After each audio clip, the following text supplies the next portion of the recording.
mysterious Triton named Chad. Weird. You accompanied each other through a T-Rex chase and eventually arrived at the ancient temple of Oralunga, whose trials you completed with the help of the magical Chwinga. And now you find yourselves in the presence of the Naga, Saja and Baza.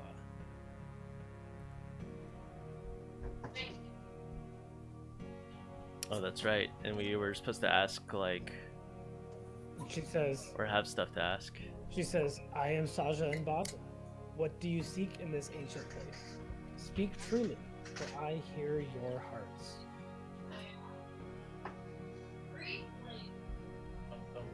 And again, you climbed this ancient barren ziggurat, but from here, from this place that you stand, when you look back out the door that you came in, you see this expansive, massive city with aqueducts and gold-lined temples and wide city streets paved. And the one thing that strikes you is that the sky outside the window reminds you of just like paint mixing or like dragging a magnet across a computer monitor. Like it's just this shifting aurora of all these colors just fills the sky outside. Though the light that seems to filter down onto the city appears to be white light. Like it's not casting a specific color on anything down there. Are there people? You're up really high and you're looking down at a city. You can't tell. Okay. Alright. And alright, so everybody's through the little portal. Yeah, and you're in this little 20-foot by 20-foot. Used to be a temple probably, but now it's got hanging lanterns and incense burners and pillows and reed mats and art of, ancient sort of Chultan art. There's maze motifs over a lot of the pillows and artwork. There's a big painting similar to the one on your alchemy jug of sort of like this Chultan king and these 9 animals around him. And there's a giant snake in the middle of the room. What's her name again? Saja and Baza. Okay. Is it nighttime or daytime? It was daytime when you traveled through. In here, looking out at the city behind you, it's impossible to tell. You've never seen a sky like this before. It's just this constant shifting, like oil on water, like watercolor paints that have mixed together. Like it's just this constantly shifting amorphous sky. And sorry, one more question for you. When we look outside into the city, are there people around? Like, is it a live city or like? It doesn't look like a dead city, but you don't see any people quickly. Okay. And also, like, you haven't had a moment to like really stare out the window. Like you look behind you, you see it, and it's surprising. But there is a giant snake that would like your attention. Okay. Yes, I'd say great. I'd say your name correctly. We're seeking the anything you have knowledge about the death curse or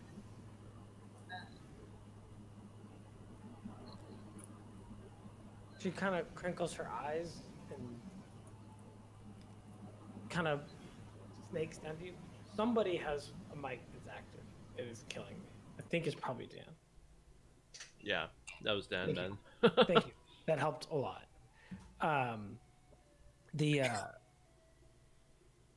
She kind of comes down and up, pulls her like snake head or human head on a snake body. Kind of comes down here real close to you and says, "What is this curse that you speak of?" Well, anyone who, a lot of, or I guess many of our friends were able to live for a really long time or be resurrected. And how many years has it been?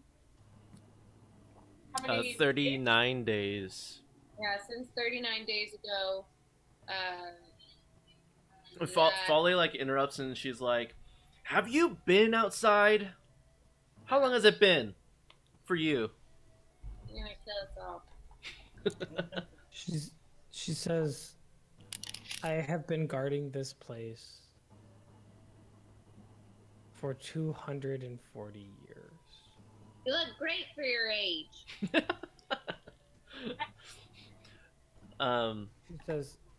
She says, I have not heard of a death curse, but it does seem to fit with some prophecies. Perhaps the gears of time are in motion again. Can you elaborate? What prophecies do you speak of? She says the return of the kingdom of Chol, the return of Omu, the return of Mesro, the return of Oralunga. We have been gone a long time. And she kind of like motions out at this city behind you, and she says, we cannot return to the material plane until the traitor has been dealt with. What traitor? We are safe here. Traitor. Traitor of what? Speak up. She says, I thought perhaps the stories aren't told as often as I imagined that they would be. And she says, are you familiar with Ras Nisi? And as she says that, she kind of like spits, she's like, Ras Nisi. I say, I don't know anything. Never heard of him. Why does that name sound familiar? I don't know. I don't remember hearing Rasni, but I don't remember things. Yeah, that's not in my notes.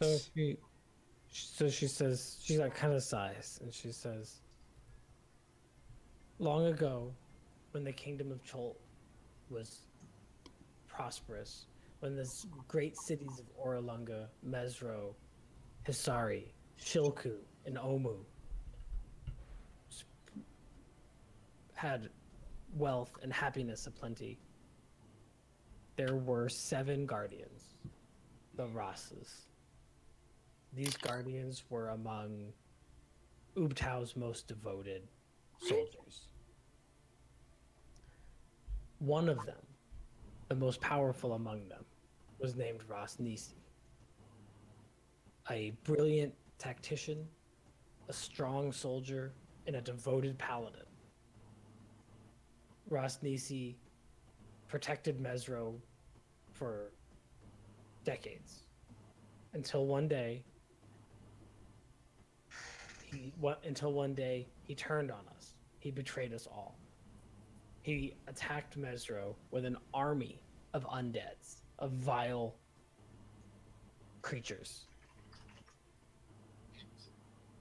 He reached Mesro and attacked the city walls, and it seemed that no one could stop him. How long ago was that? 200 years ago, more or less. So you created a different world where you can keep everyone safe? Essentially, multiple things happened on that day. One, the greatest wizards in the kingdom of Chol devised a plan to keep all of us safe. And the major cities of the kingdom of Chol were taken and teleported to the astral plane, where they still reside.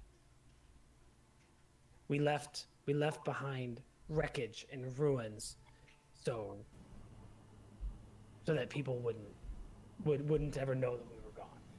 Anyone who came here, treasure hunters, they would find gold. They would find a fraction of our wealth and relics, such that they would not question where the cities were. Or riddles. Also, this was about the last time that anybody has heard from Ubtao. Ubtao shattered Rosnisi's oath, left him powerless and stranded as punishment for his betrayal. And no one, no priest, no commoner, no Naga has heard anything from Ubtao since. The people here in Oralunga, here on the astral plane, believe him to still be active on the material, and some on the material would believe him to have come with us to the astral. He is in neither place. I walk both worlds. I think that there's someone on Ubtao. I saw glowing light there one night. You Who do mean think that the is? heart of Ubtao? The heart of Ubtao, yeah. The Naga's like, it's just a rock. It's not really Ubtao's heart. They just call it that. So Ubtao hasn't been in contact with anyone for 200 years, you said? Yeah. When you say the wheels of time are in motion, why would they? Like, what is the next step? We expected that our trip to the astral plane would be short-lived, that Rosnisi would die, the wards would break, and we would return to our normal life. But they didn't. And that was 200 years ago. That's right. And so nothing prominent has happened in the last 39 days. It fits with certain prophecies tied to Omu, the city of Omu. Omu was the only of the major cities that did not accompany us to the astral plane. They instead decided to stay. They found new gods to worship. And for a time, things were okay. They have since fallen to ruin. And I believe that hiding in those ruins, Rosnisi must still live. At this point, I want to pull out our map and say most of the cities you've been talking about, I've heard of it. They're right here, but I don't know that last one. Would you mind? Omu. Omu lies between the Valley of Lost Honor and the Peaks of Flame. Okay. Lost honor in the peaks of what? Flame. Can you be more specific? It's somewhere around here on the map. I'm guessing. Somewhere around here on the map. Between the Valley of Lost Honor and the Peaks of Flame. Oh, it actually says piece of flame. Oh, I thought this was a riddle. Yeah, no, she's being very explicit. Yeah, because Dan pulled out the map, so Yeah. or Mortee And did. she says, it will be difficult to find. Find the highest ground that you can and look down into the jungle. Omu has always sat beneath the jungle, beneath sea level. It's very difficult to see unless you know exactly where it is. Have you heard of a soul monger? No, I've never heard of that. That's not what it's called, is it? No, it is, but Oh. I don't know. Yeah, no, she doesn't seem aware of like sort of recent events, like very recent events. She lives in this little hut, right? She lives in this little temple. What do you want us to do if we find Rosnisi? Kill him. Yeah. Both as punishment for his past atrocities and to prevent any possibility of a recurrence. Open the way. Allow the kingdom of Cholt to return. She says, when the kingdom of Cholt decided to enact these wards and to go to this astral plane, we did leave behind some. We left behind a community of turtles at the snout of Omgar. Turtles! We left behind a community of Arakakra at Kirsabal. We left behind a community of Tritons at the Daughters. And by their own choice, we left behind a kingdom of men in Omu. And these individuals were to hide and bunker down and ensure their own survival such that they could help make way for the return of the kingdom. It was only supposed to be a few years. Would you happen to know any names of leadership from those tribes? People we could look for? No, I'm sorry.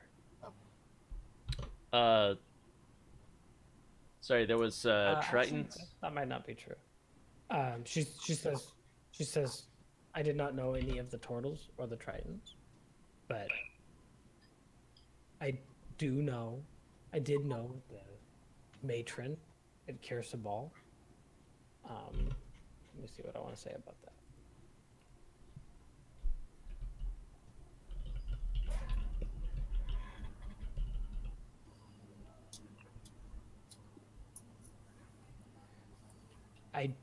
She says the matron of Kirsabal at the time was named Ashara, though I believe her granddaughter rules now, also named Ashara.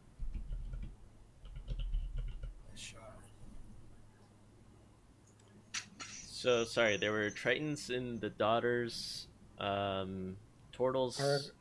Turtles in the snout of Omgar. A snout of Omgar. And Arakakra at Kirsabal, and humans in Omu. I have a question, another question. I'm gonna pull out my map, my personal map, and say, do you know what would have been at this location? She laughs and she says, with any luck, you will in a minute. Damn. She says, I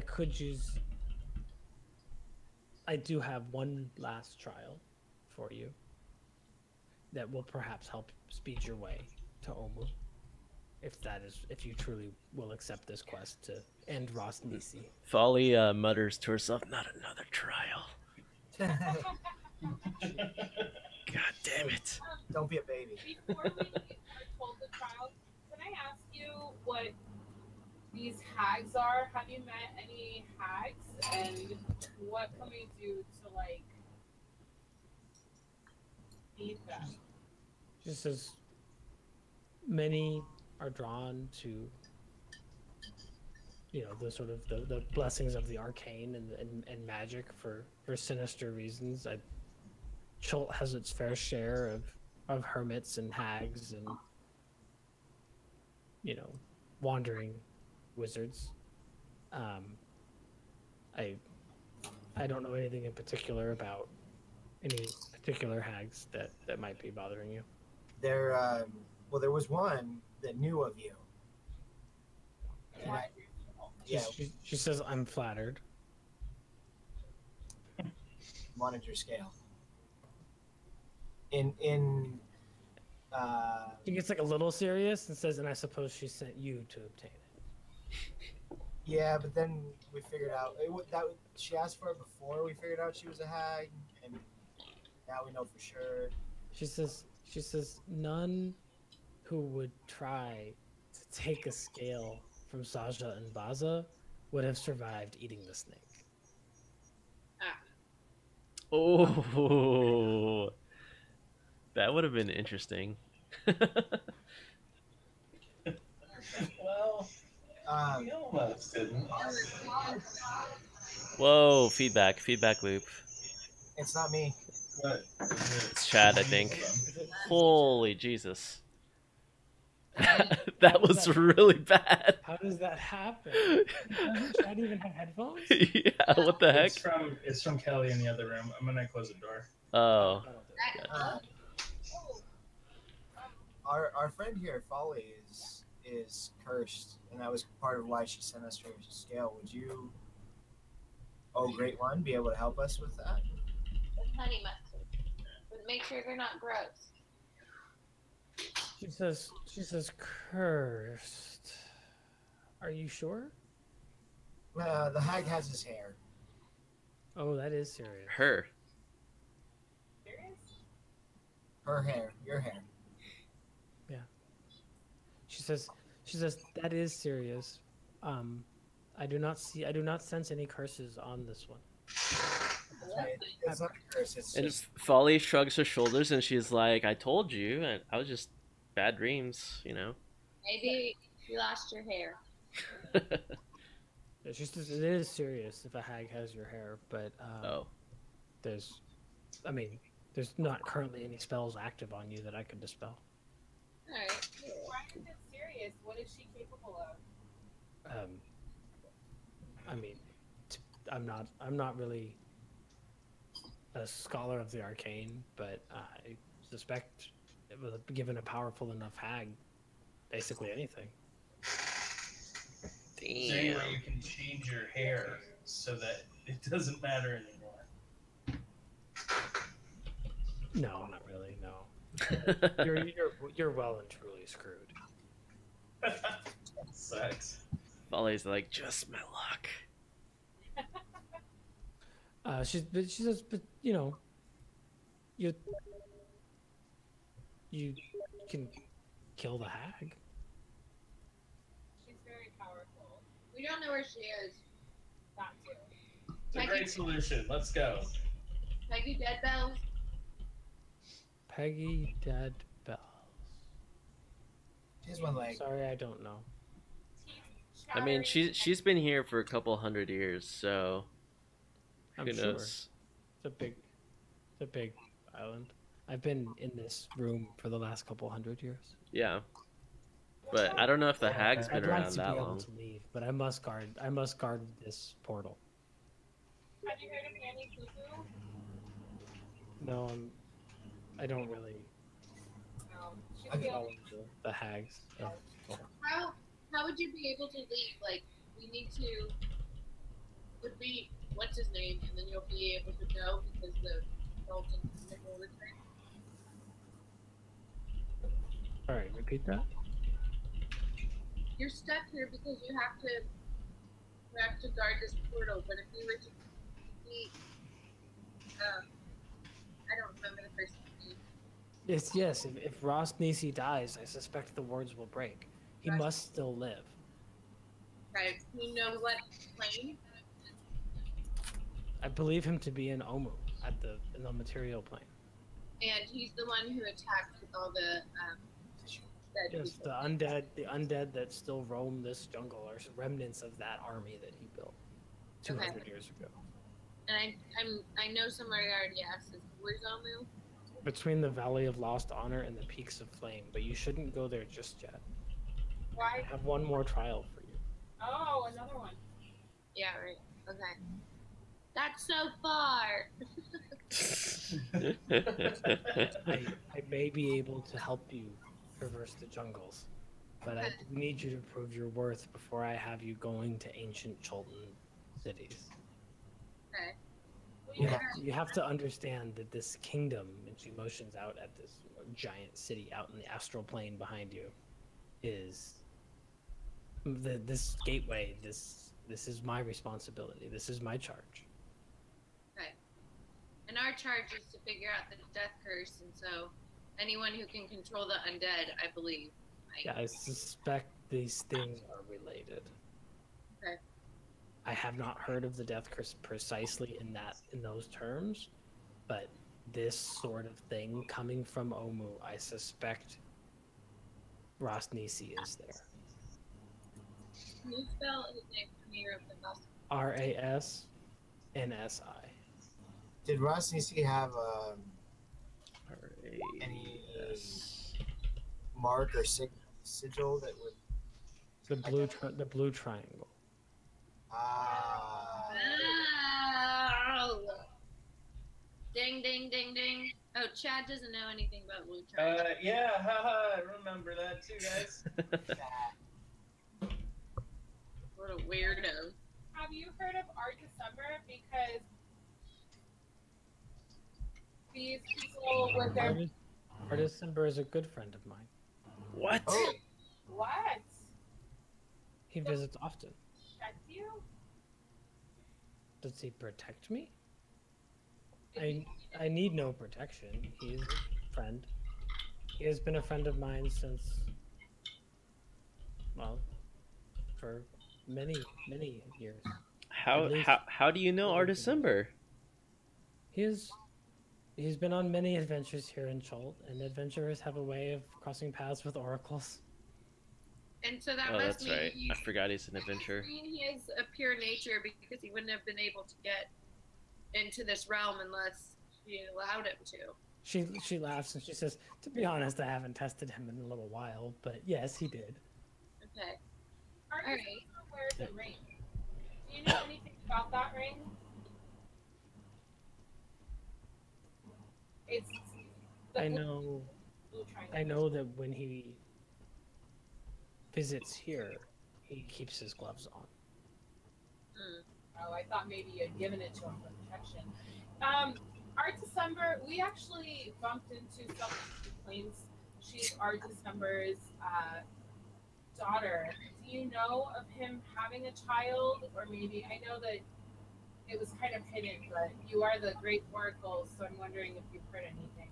Artist Simber married a Cholton from Mesro just before this divide.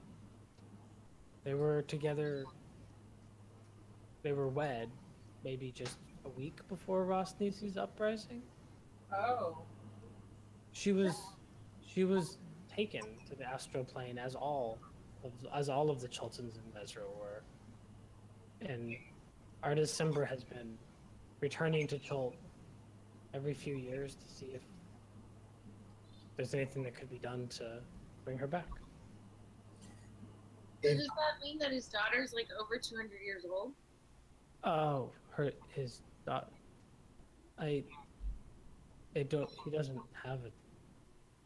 I don't believe they ever had children. Ah, so she was lying or she's very mistaken. we recently had a party member who claimed to be his daughter. Secret daughter. Yeah, I don't. Artist Simber has always seemed very faithful to me.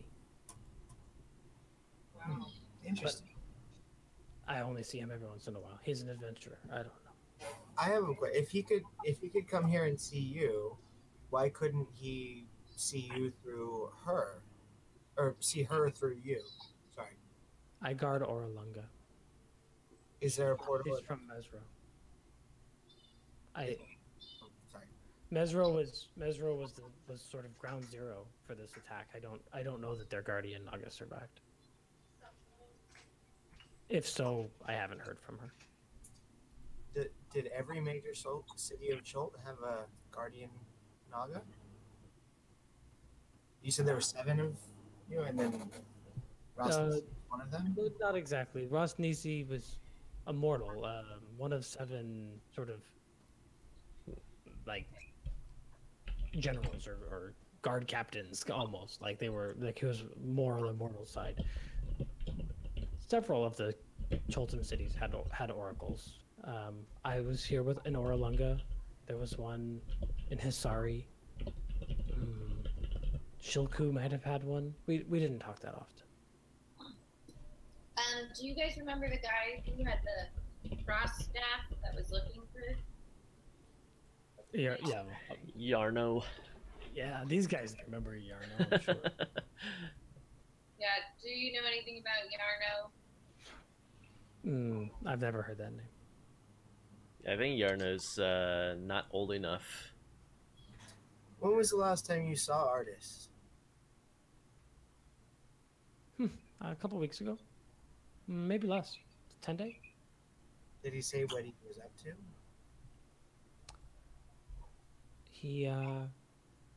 as always, is looking to return Mesro to the material plane.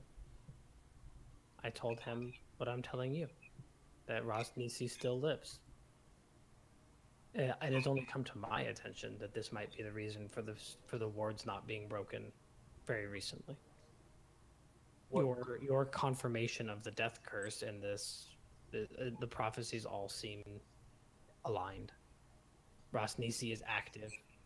He has gained a new army, and he is using Omu as his center of operations, and he must be destroyed.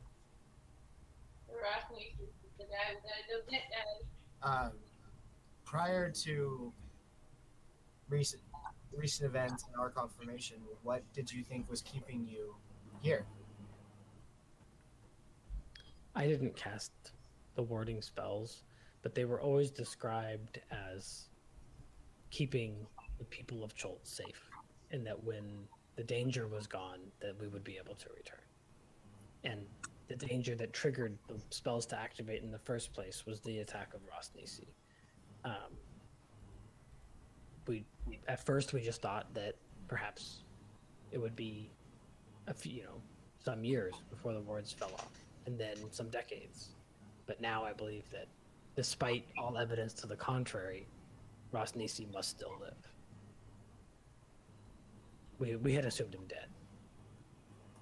Do you think our December would help us fight Ross Nisi? Perhaps. He's a bit more recluse than he used to be. He's been on many adventures. I think he's a little sick of it. How can we, because someone who works, I was looking for the triangle.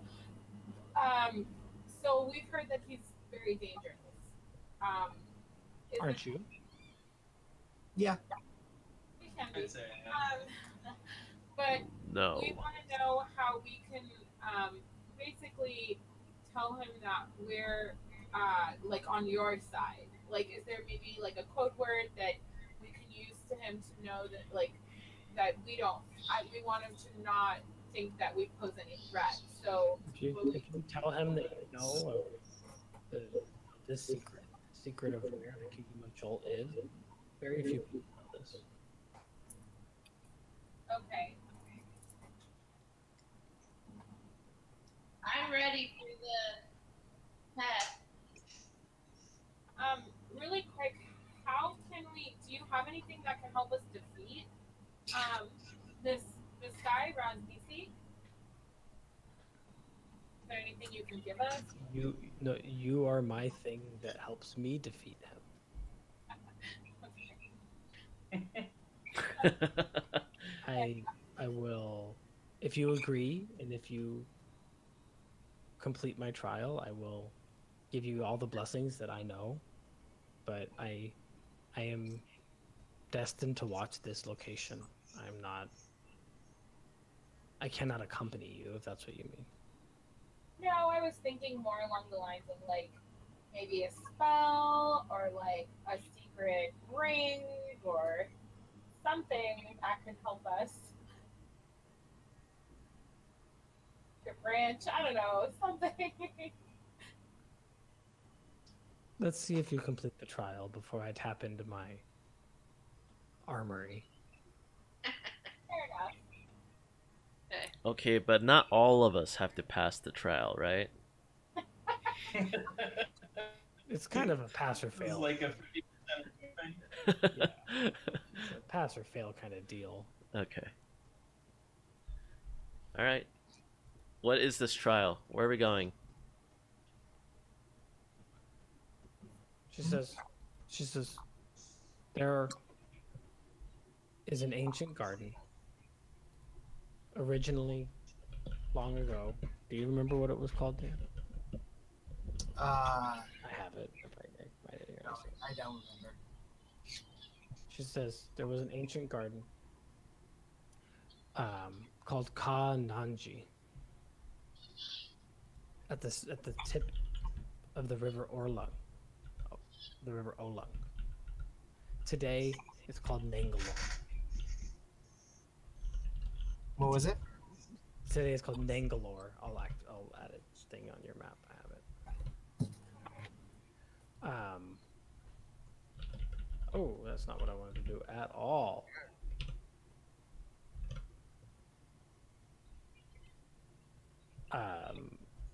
She says, the garden was built long ago to honor Zalcor, a vain queen from Omu.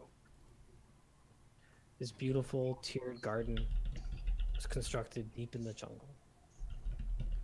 At this garden grows one particular flower that only grows there, the black lotus. Take the black lotus to Kirsabal. Give it to Ashara.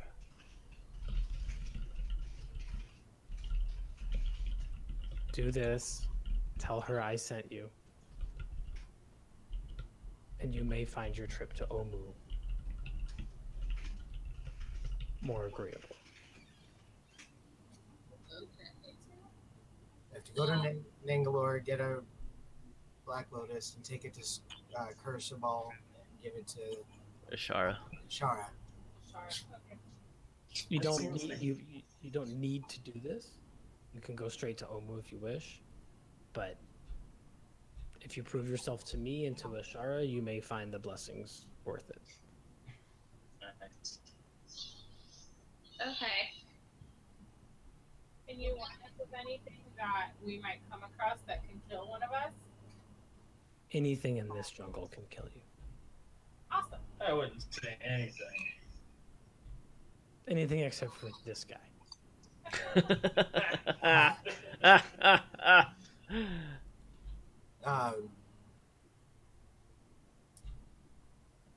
Was there anything left of Mbala of significance? Do you know? Says Mbala was not as large of a city as Oralunga or Mesro. They hadn't their own guardian Naga. I'm sure that they were just left behind.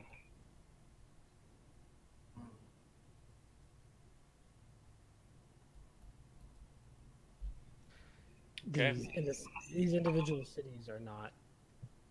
They're not spatially still close together like they were when they were on the material plane. They're scattered throughout the astral plane. So, like, we haven't talked to anybody from Mesro or. Gotcha. Each one's got their own little bubble or whatever. Yeah. It's not like a teleporter we can jump through to get to another one that I haven't go through the jungle. Sorry, it's not like a what? Teleporter? Oh, no. And in fact, I cannot let you through to Oralunga. Why not? That is my charge. But No. why? The point of us being here is to prevent potential intruders from entering. If we deliver the Black Lotus, would you then? We would prove ourselves worthy, right? Kill Ross Nisi. Yeah. Yeah, Okay. but then everyone will be out of the city. That's... Have any adventurers come to visit you before, or are we the first ones to get through? Artist Simber comes from time to time. Besides him? I mean, other than him. Occasionally. There was a group maybe a year ago that called themselves the Company of the Yellow Banner that was also seeking Omu, though under different pretense. Treasure seeking? Perhaps. Were they successful? Did they come back? I haven't heard from them since. We had much less to speak of.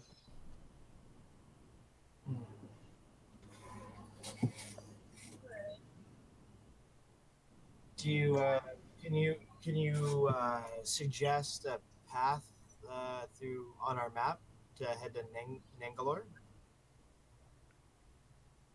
The path that you would take if you were on Jolt? Yeah. Travel by river to the fork north of Ataz Kalka. Follow the river into the Aldani Basin, and then south. From there, you should be able to follow the river all the way to Nangalore. And I'm going to double check that that's true. It's not true.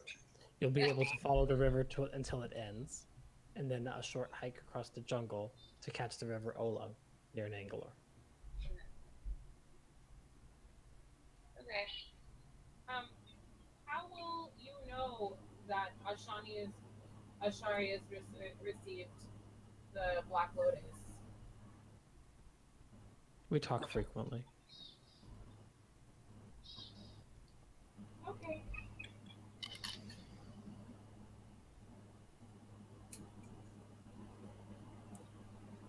So you will do this then. Yeah, I'm down. Let's It seems like a do wise way it. to go about it. We need all the blessings. I like to prove myself. And this guy seems to know or girl seems to know a ton about Cholt, so Mortee's like all about it. Nayana points to Folly and says, "We definitely need all the blessings we can get." trials. They're my only weakness. It's pretty funny that you can tell that Saja and Baza like definitely like side eyes you a little bit more than any of the other people. Like while she's talking to someone else and answering their questions, she looks at you. You feel like she knows that it took you 2 tries to eat this thing. And you feel like that has some significance to her. I'm just not good at trials, okay? She's not hostile towards you, right? But like, it's definitely like, yeah, all of these people are in some way proven to her. And she's like looking at you and she's like, 2 tries to eat the snake. Okay, well, I guess you did it. So I want to ask you, do you know what else might be there that would give me a treasure map to Nangalore? Just lots of treasure hunters have probably, found Nangalore as a potential location. I doubt too many of them are successful. Not that I suspect that Nangalore, to be honest, I haven't ever been, or haven't been in many, many years. I don't suspect that you will find armed guards, but the jungle and the garden itself, she grew many exotic and dangerous plants, and you might find some sort of natural fortification there against treasure hunters. Be careful. But the Black Lotus is important to Ashara at Kir Sabal, and it does not belong in Nangalore any longer. It should be left with one of the guardians.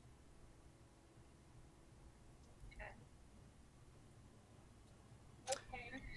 We should do this, guys. Let's go. Wait, actually, before we go, is it nighttime outside? I'm asking the oracle. If it is, can we camp here with you? She says, I don't know what year it is. I couldn't care less where the sun is on the material plane. Does time pass the same rate here as it does on the material plane? I don't know, and I don't know how I would know. I have been here for a long time, but I don't count the days any longer. What about the residents of Oralunga that aren't? None have died and none have been born. So it's like time is ceased. Stagnant, almost. Huh? We would like to come home. Okay. All right. Well, let's go. I don't normally say this, but now's the time for action. Okay. You go first. And then Folly's like, wait, so do we? Is it back the way we came, or what's the? How do we get out of here? Yes, right back the way you came. And as you like ask that, you turn to look at the door, and you look out the door, and you're right back where you are in this jungle. There's no city. There's no painterly sky. It's just the Cholton jungle. And Like not even in the tower. yeah, no, you're in the tower. And Oh. you're looking out, right? Oh. And you look out, and then you turn around to like see if Saja's still there, and it's completely barren and desolate. Man. Folly's like, what? How did she do that? I didn't even move.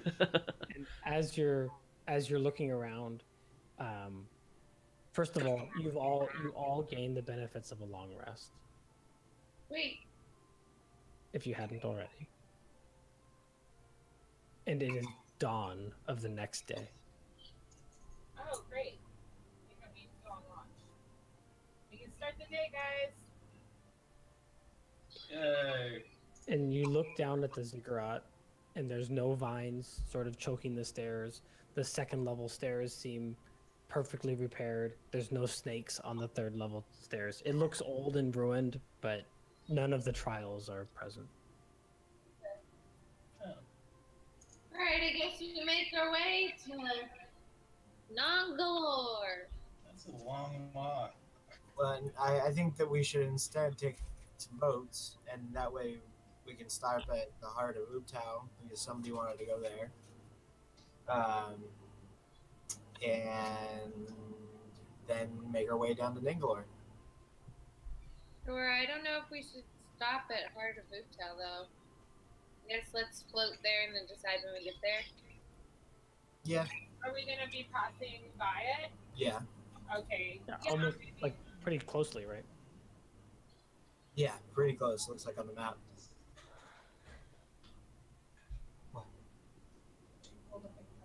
Oh, Okay.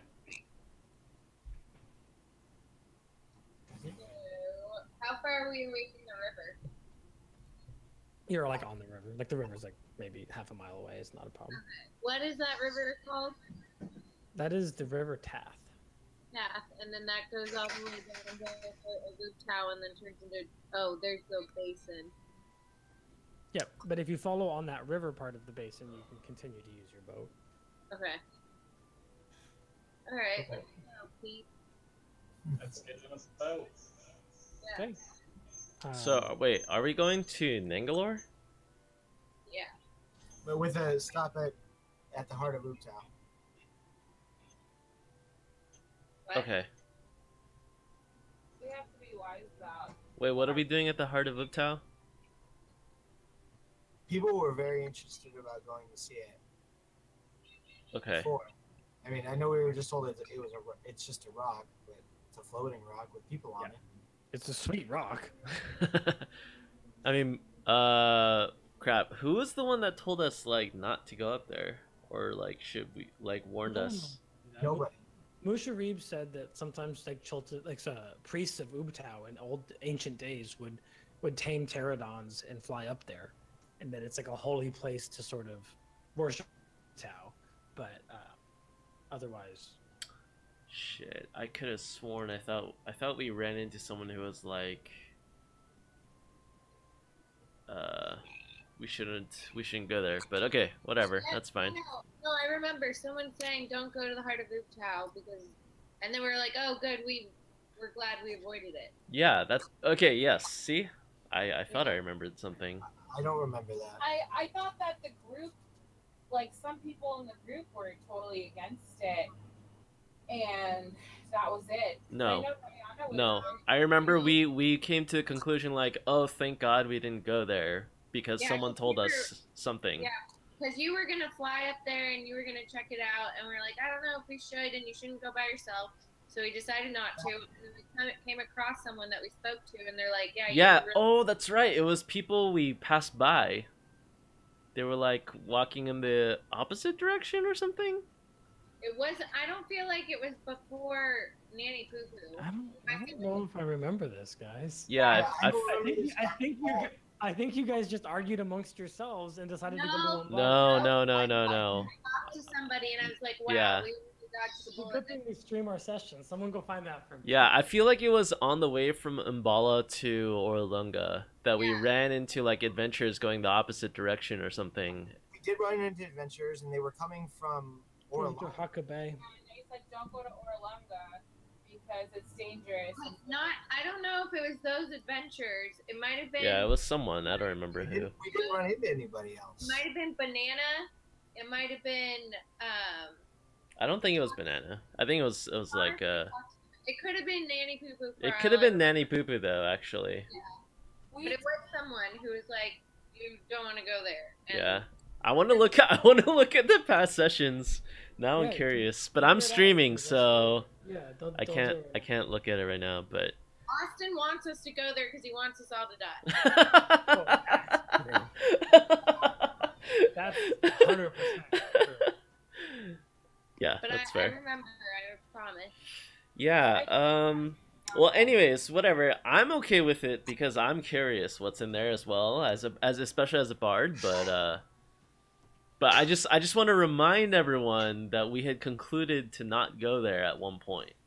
Yeah, I mean, I championed against it, You did. and that might be what you guys remember. No. We no. 100%. We reconfirmed because someone told us Yeah, we something all bad agreed. about it. We agreed with you. I just don't remember what. Ah. We didn't want Lizzie to go by herself, and we all agreed. But then we spoke to someone else after, and I was like, "Oh, well, I'm glad we didn't do that." I just don't remember that at all. But, Yeah. All right. Well, anyways, fine. I mean, Folly's just very curious as a bard, regardless. So, Well, But- Nayana's curious because she saw that light. yeah. The light is also very interesting. Is there So- a way we can send Hissy up there? yeah, but Well, I guess that's the other question: is even if we did want to go up there, how would we go? oh, like Hissy can take a rope up, but I can also entangle.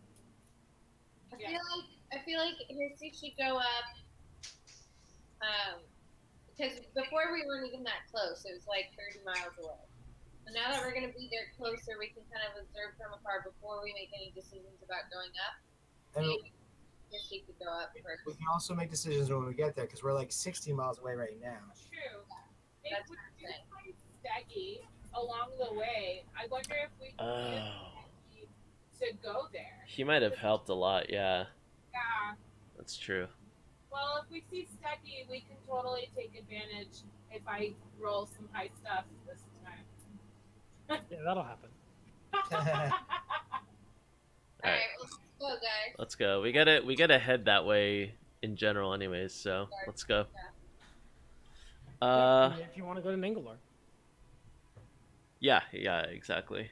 So let's Tell Chad. Chad, just follow our lead. Actually, why don't we talk to Mushi real quick about our new information? Yeah, he's sitting at the bottom of the shrine, at the bottom of the ziggurat, and all around the ziggurat have bloomed these beautiful blue tulips that were not there before. And he's sitting in this beautiful blue tulip field, and he's picked a tulip and he's smelling it. Aww. Lucy, I wish they had some device to take a picture of you right now.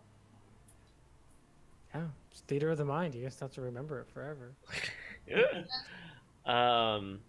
Folly's also very intrigued by the blue tulips and takes a bunch. Yeah, into you have her a bunch. into her pack. They're the most beautiful, vibrant blue that you've ever seen a flower. That's amazing. I'll take one and put it in my hair. Okay.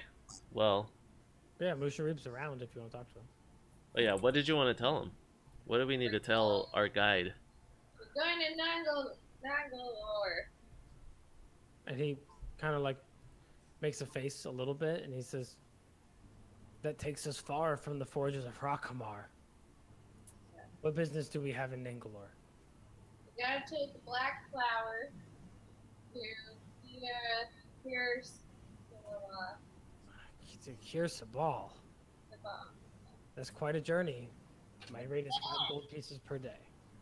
How much? How much? From How many pieces? 5 gold pieces per day. I think that's his normal rate, right? yeah. I'm not trying to like raise his rate or anything. Oh, okay. Mush, can you remind me where the Forges of Rockamar are again on the map? Up against the Valley of Lost Honor in the Cobalt Mountains. I don't know exactly where, but we could find it. Well, we plan to go near that direction after Kirsabal, so we'll get over there eventually. Very well. I can take you to Nangalore. It's along the River Olung, but I've never been there myself. Have you heard any stories or anything that we should? Beautiful hanging gardens built to honor Zalcor, one of the Omen queens. Any stories about the gardens? They'll eat you alive if you're not careful. What about a black flower? Black Lotus. The Black Lotus. I hear there's only one flowering Black Lotus plant in all of Chult. And it's there at Nangalore, yes. Okay. We gotta take that to Pierce the ball. It must be an Alpha Edition Black Lotus. Yeah, right? Pristine. Great. Okay, well, we're on our way to pick that. Single flowering Black Lotus. If that's the way, if that's what, you know. We're gonna deal the final death blow to this endangered species. It sounds like you're trying to bring it to Kirsabal. I'm sure they'll plant another. Oh, okay, that's true. Well, we'll have to shovel it out with its roots and everything. Or its you seeds. Plant another seeds. Oh, seeds, right. You guys need a I lesson forgot on about that. I forgot about those things. Right. Okay, well, but we're gonna stop at the heart of Ubtao first, apparently. Well, we're gonna go through there. We don't know if we're stopping. That's true. That's true. It's close enough where Hissy can go up. Sure. Last I saw, it was hovering over the Eldani Basin. That's on the way. Let's do it. Isn't it always hovering there? No. Oh, Wasn't it? really? It moves around? Wait, did I miss that? I missed that. I must have missed that. Yeah, I must have missed that too. Yeah, I thought it slowly moved. Yeah. Yeah, not fast, but it moves. Oh, that's interesting. Does it seem to follow a path, or is it just random? I haven't studied it, and it's not. There's not too many maps of Chult that would show a path like that, right? Actually, that is an interesting idea. Do you know of any specialists or academics who have studied things like the Heart of Ubtao? It's dangerous here in Chult. And there haven't been too many treasure hunters until fairly recently, but I'm sure these kinds of things are getting started now. Huh. Maybe next time we're at Port Nyanzaru, we should ask around about someone. Yeah, totally. Next time we're there, sure. Yeah. Like next week, right? Next Pop week. in and out, no problem. All right. Well, let's get this show on the road. Okay. Musharib is still navigating for you, correct? Yeah. Okay. And you would like to travel at a slow, medium, or fast pace? Fast. I think we should go. Chad, medium. quiet. Sorry, Chad.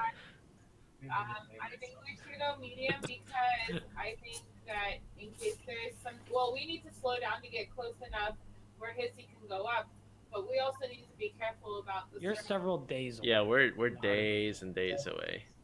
Oh. Chad, I thought you were really drawn to Orlanga. Did you figure out why? To go kill That's- Raznisi. That's a totally valid reading of it. He did hear, and I wasn't going to push him because he's a new character and everything. he did hear that his god, the god that he thought called him to Oralunga, hasn't spoken to anybody in 200 years. Right. And that he had completely abandoned Chult, and that the people of Omu moved on to worship new gods. And all of that was probably interesting information to an aspiring cleric. And it seems tied to Resnixi dying, so gotta go do that. But this isn't so he had this quest to go here, and then he went there and he heard of a very specific follow-on quest. So I can understand his character feeling motivated. Right. Yeah, no, I'm just Yeah. Oh God! that Feedback! Feedback! Sound. That's a sound. Woof! Is that still coming from us? I don't know who it's coming from. I mean, It's not when happening. you muted it, it went away. So Okay. That's really weird. Yeah, I don't know, man. Okay. We are traveling at what kind of pace? Slow, medium, fast? Medium or fast? It's good.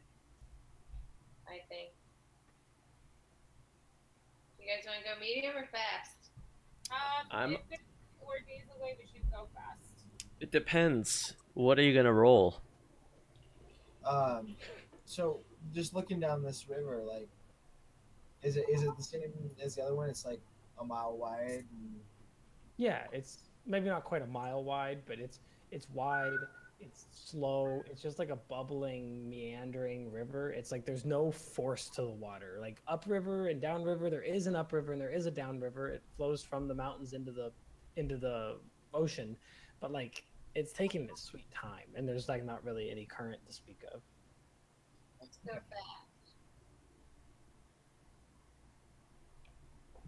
Right. What? So should we go fast? I think we can afford going fast. I think. Yeah. Yeah, let's, Great. So someone give me a D4. Let's see how. I'm not rolling because I seem to have bad luck. Always. Oh, that's a bad roll. You suck. See, I didn't want that.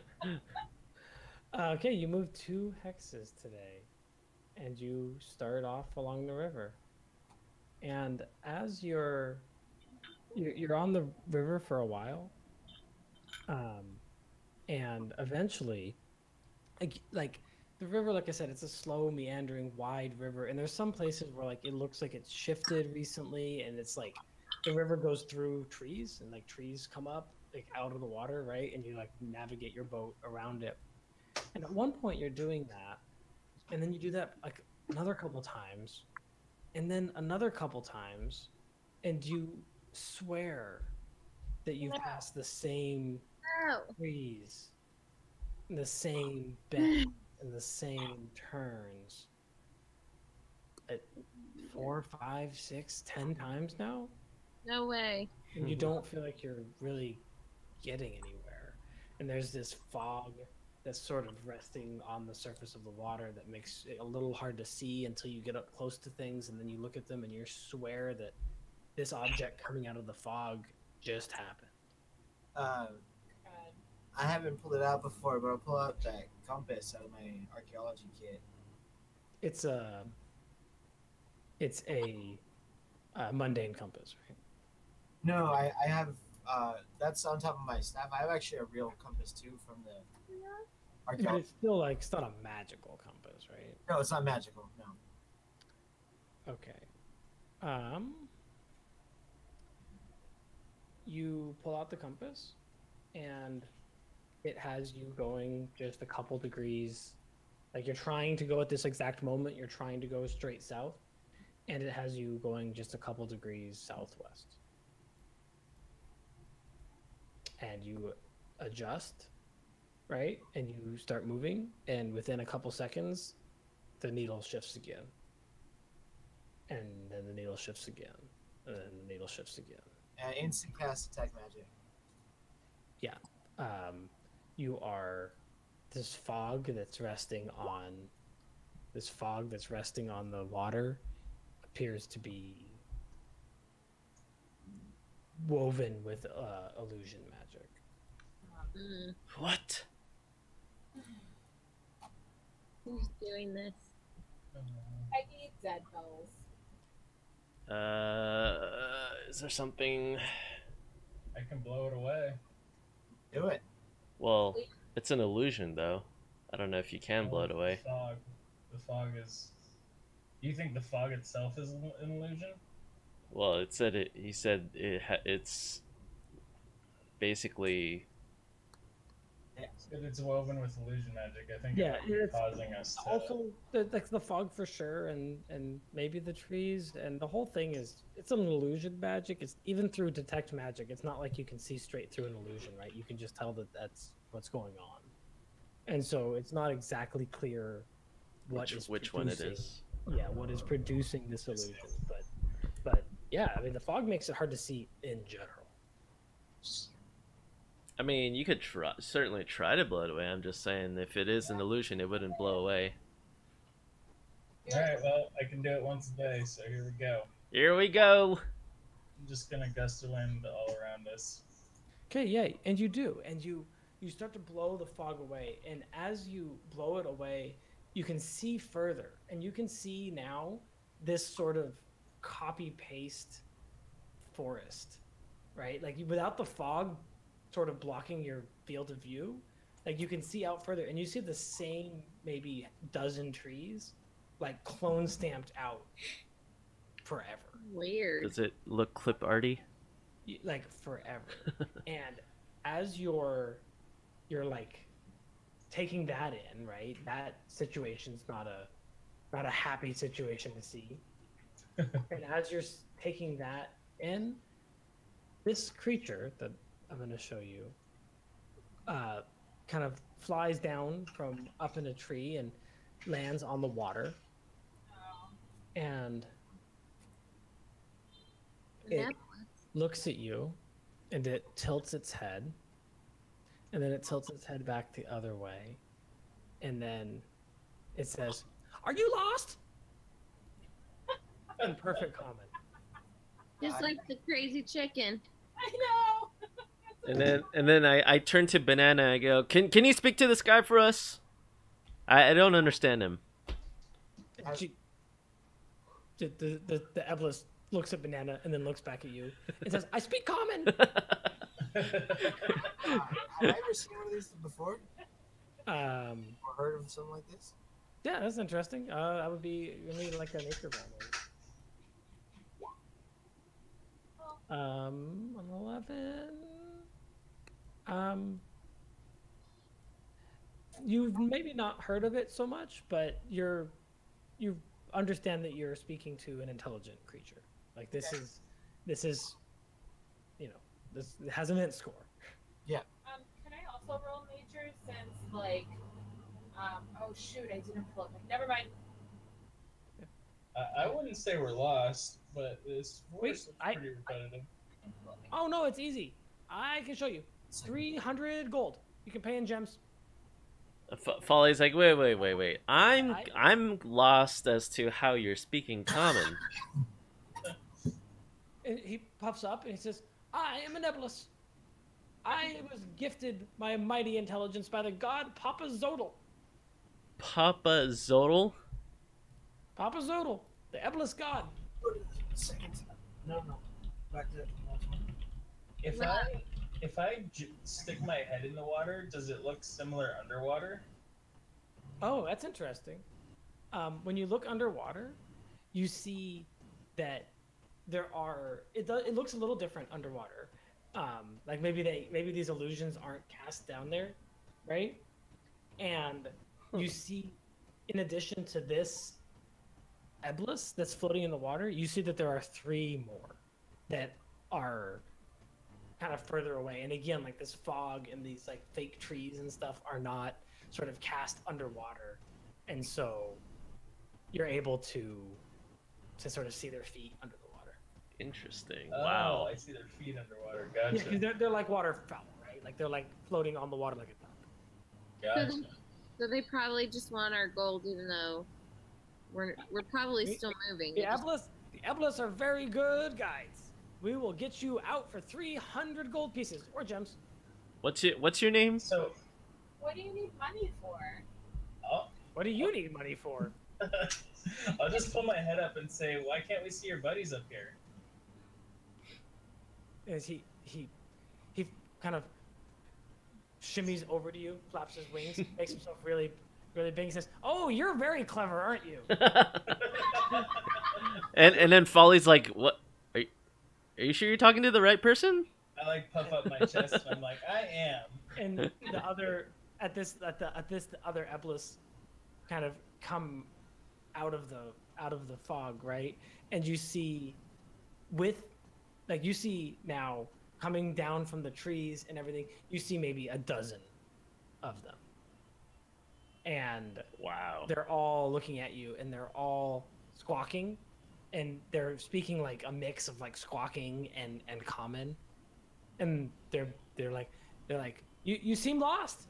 You should pay 300 gold. All right, and Hey, at this, I turn to Mushrib and I'm like, who are these guys? And Mushrib's like, the Eblis are skilled illusionists. Oh. Are they? And I bend down and or actually, I guess I don't have to bend down because I'm really short. I whisper to Mushrib and I'm like, are they con artists? It seems like it. And he's like, yeah, but what are you gonna do about it? I'll just be like, I can hop in the water and guide us from under there. Yeah, you put your head back underwater. Yeah. The illusion is now very persistent underwater. Dang it. This is fantastic. We don't have that much money. Can we give you like 100 gold? You want a banana? So they You come want over. banana.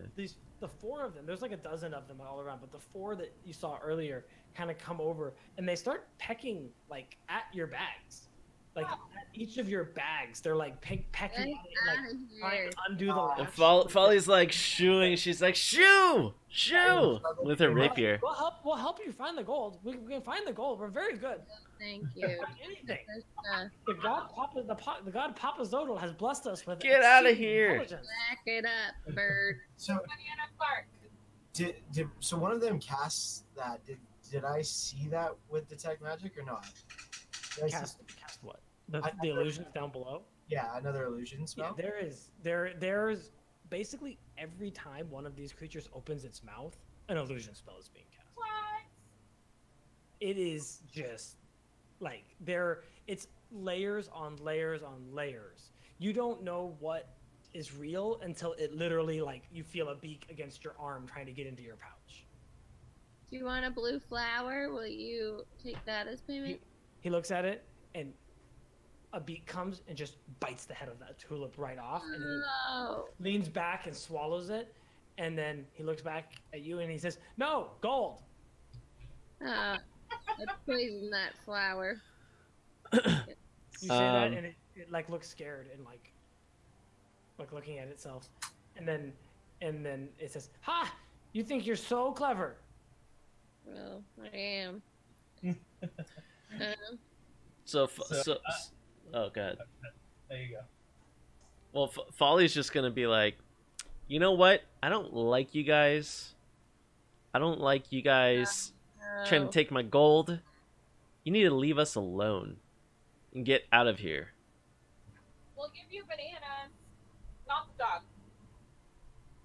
The four Eblis that are right up against your boat, like they all sort of tilt their heads and open their mouths and start this cawing, this song, right? This horrible chirping, resonating song. And like it like hits you in your head and your ears in this like weird song that like it's like resonating inside your skull. And I need everybody to make a wisdom save and roll for initiative. No. You guys need voice lessons.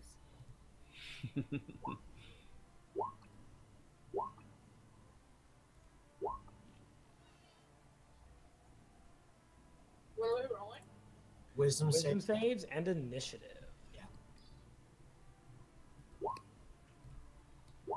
Oh my lordy.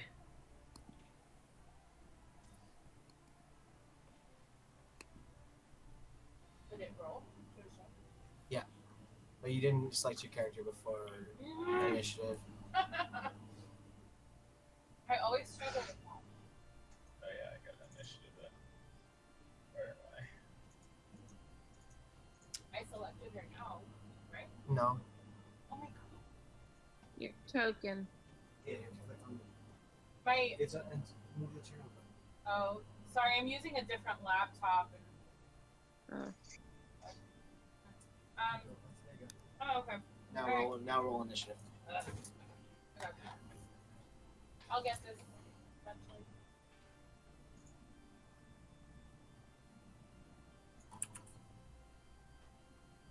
My first initiative. You used your first initiative. Yeah, I always use the first one you roll, otherwise. Bless you. Wisdom was good too. Yeah. Yeah, we'll talk about all these in a sec. I'm just setting up the battle map. Birds.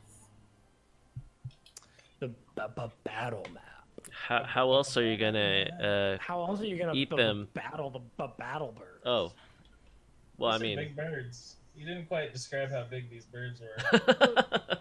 The thing that D&D does that they're not that big, but because they have a wingspan, they do threaten the larger. Oh, I see.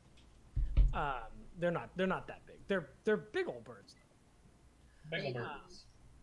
But not that big. So as you guys are like, this thing is echoing in your brain, then these colors, this swirling hypnotic pattern kind of like emerges from the song, almost like a synesthesia thing. And all of you guys are just blinded by this hypnotic pattern that's being amplified by this horrible squawking. And Tyranny, you passed the save. You're able to like see right through it. You kind of shake your head. It hurts your head a little bit, but it's not a problem. Mortee, you are charmed by the Eblis. While charmed, the creature is incapacitated and has a speed of 0. What? The spell ends for an affected creature that takes damage, or if someone else uses an action to shake the creature out of its stupor. Okay. Wait, sorry. Speed of 0 and what? Incapacitated. Oh, okay. It's bad. Yeah, that's You have to be woken. terrible. You're basically asleep. Jesus. So Mortee fails his save. I failed my Tyranny- save. No, sorry. What'd you roll? I rolled 3. 3. Yeah, you also fail. Chad passes God. and Liz passes. Yeah. How do So- I want to mark my token. Yeah, I'll do it. I'll get you. Okay. Purple work. Yeah. The hypnotic pattern. Holy fuck. Charmed is terrible. So what's up? Our initiatives aren't on the turn order. Yeah, Oh, it got no. erased. When I moved you guys, huh? Oh, Alright, yeah. Hold makes on. sense. I'll I'll add you guys again. Hold on. Okay. We could all just type it in. Yeah, can you add them? There you go. Wait. Yeah.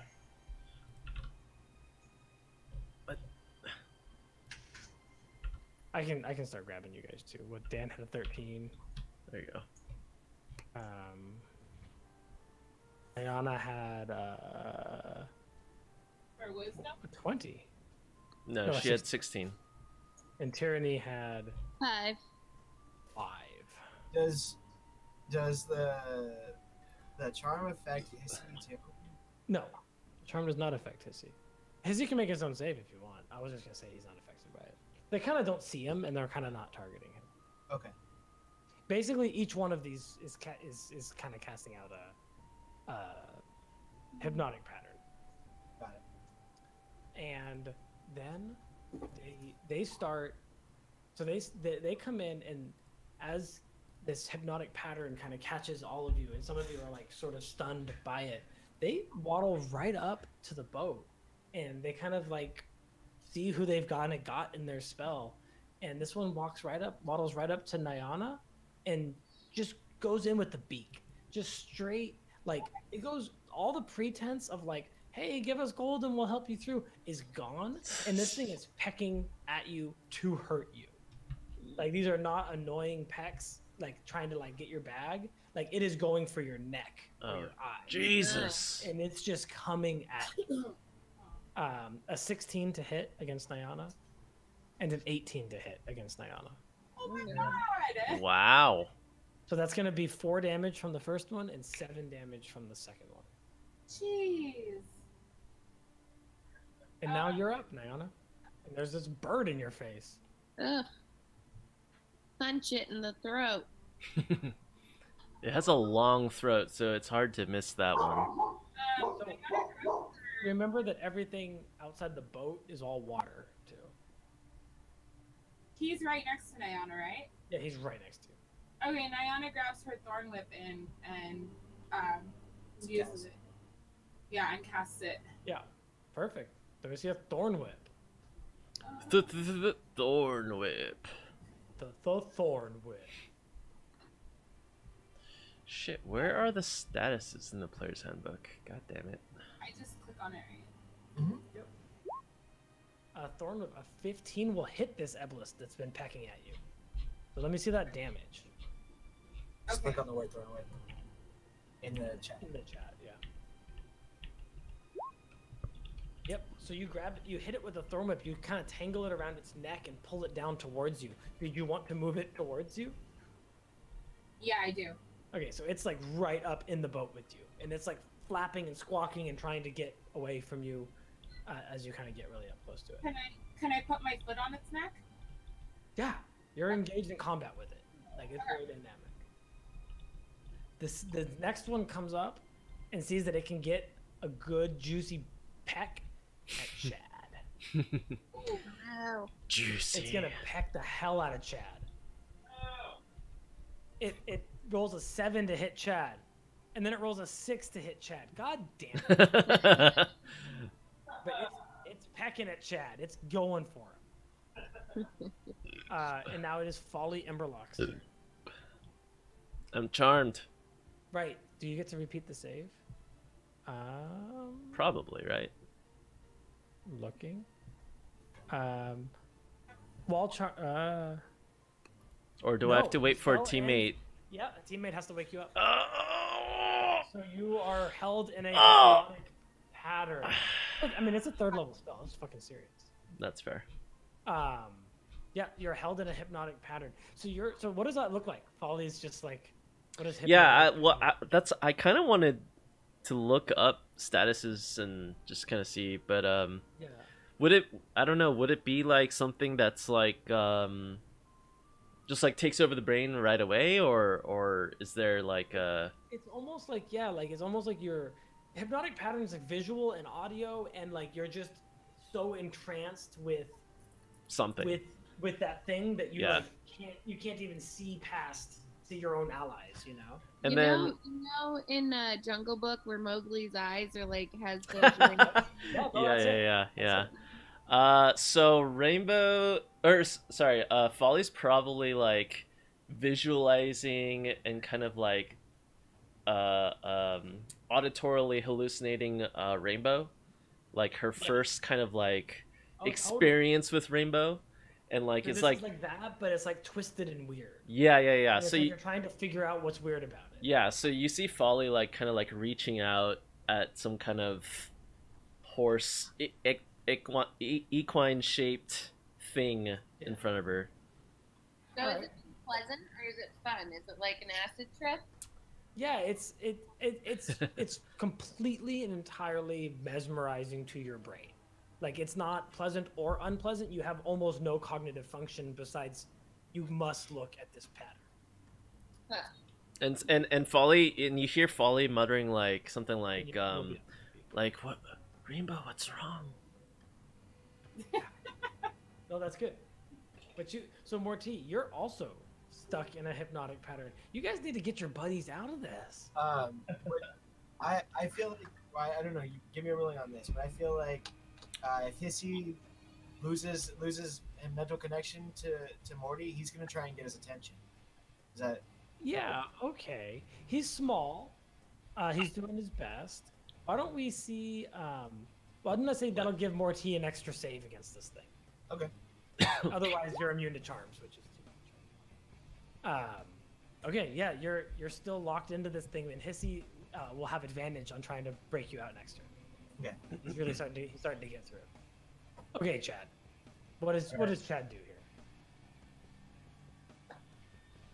All right. I rage. Yeah. So what does that look like? So I get a storm aura that goes 10 feet from me in any direction. What color is it? Whoa. It's desert. Desert, which Wait. is super interesting for a Wait, Triton. yeah, It wait, really is. what? What color is it? Desert. Desert. So what does the desert aura do? That seems as you weird. activate? The desert aura. Where's my book? All other creatures in the aura take 2 fire damage each. Okay, everybody takes 2 fire damage. Mortee and Folly, that'll wake you up. Oh man, I'm dying. But we're away. And that'll, I don't know how many hit points Hissy has, but it might kill him. Yeah, 1. Yes, he's dead. Sorry, Hissy. I mean, that's going to be a thing. How big is the aura? 10 feet from me. Yeah, in any direction. so just let me know when you're gonna do that next time, bro. I don't think talking to you is gonna do anything. That's true. Okay, you hit 3 of these Eblis. I think this 4th one you can't hit. Yeah, he's out of the range. Okay, so yeah, so this heat just radiates off you as you sort of activate this aura, and there's a desert sweltering heat around everybody, and everybody takes 2 damage. And Good. then- I have to. Sorry, this is the first time I've fought as a barbarian. yeah. So you have a bunch of stuff, but mostly you want to swing your weapon. Yeah, no, I know. I just want to see what rage actually means. Rage means you have Advantage on plus 2 swing. damage, and you have resistance to physical damage. Okay, cool. Those are the 2 things that rage does. Also, you can't cast spells. And advantage on strict stuff. Strength checks, but not attacks. Right. And then if you want, you can use reckless attacks, which gives you advantage on an attack, but everybody has advantage attacking you. Right. I won't do that yet, but I'm gonna swing with the Great Trident. Yep. That'll hit. And is it plus 2 on top of that? Yes. So I can just do it. Okay, you hit this bird hard, right? You kind of stab this trident into it, and you stab it right through like the wing shoulder area, and it squawks. It is so mad about that.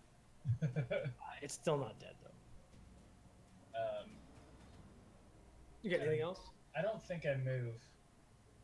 I think I stay right where I Yeah. am. So you're like in the boat. Yeah. Tyranny, you're up. Okay. Is Chad sitting directly behind me? Chad is sitting directly behind you. He's not. He's probably not sitting anymore. You're in like a pretty decently sized Okay. rowboat thing, but he's probably standing up, swinging a trident. All right. I stand up and I use my Wickla and smack the bird. Yeah. At Come this point, the heat in this boat from this aura, you can see that the actual water, like you can watch like the water evaporate from inside the wood of the boat. Like you're like, it is like really hot standing next to Chad. Okay. So I'm But- like yes. balancing on the edge of the boat, Yeah. very rim, because I have that capability. Yeah, And you can do you can do monk stuff. You're a sweet monk. and stuff.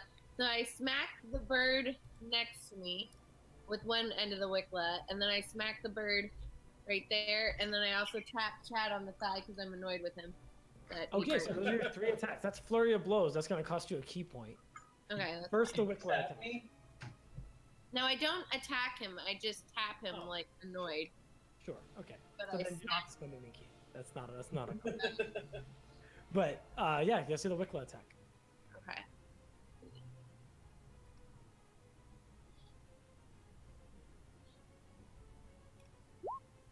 Oh, 9 is not enough. okay. Hit one of these. So now you get an unarmed strike, or if you spend a key point, you get 2 unarmed strikes. And does that Wicklet count for both hits for the both birds? No, that's only one of your attacks. You get either 2 or 3 attacks. 2 if you don't spend a key, 3 if you do. Okay. And then your other 2 attacks have to be unarmed. Okay, so that was 1 attack on one bird. Do I do the Wicklet again for the other? No, you would do unarmed. Do you have unarmed on the list? Yeah. Yeah, that hits. Okay. And then you can do a 3rd attack if you want to spend a key point. I'm okay for now. Let me just see. Okay, and this is the bird. You want to hit the bird that Chad already hit? Yeah. Yeah, you hit it. It's looking really, really bad, and it seems to be looking for a way out of here now. Okay. We're just getting started. So now I get to move 3 Eblis. That's so delicious. Ugh. Pretty sure we rolled First- individually. First, this one scoots over to the side here and takes 2 pecks at Nayana, who he's already been pecking at. A 13 to hit and a 12 to hit. Oh. What's your armor class, Nayana? I believe it's 12, but let me double check. It's 11. So that's gonna be. Oh man, that's bad for you guys. The first hit hits for 6 damage, and the second hit hits for 7 damage. I'm out. Yeah, so you fall down into the boat, unconscious, and the bird Oh. squawks. The bird squawks and says, "You should have paid. You should have paid. We'll take it all now." Damn. This is my second Eblis. He's BMing. Yeah. My second Eblis steps forward towards Tyranny, and sees like all this like kung fu stuff on the edge of the boat. He's like, "Ha! I'm gonna bite you." Oh.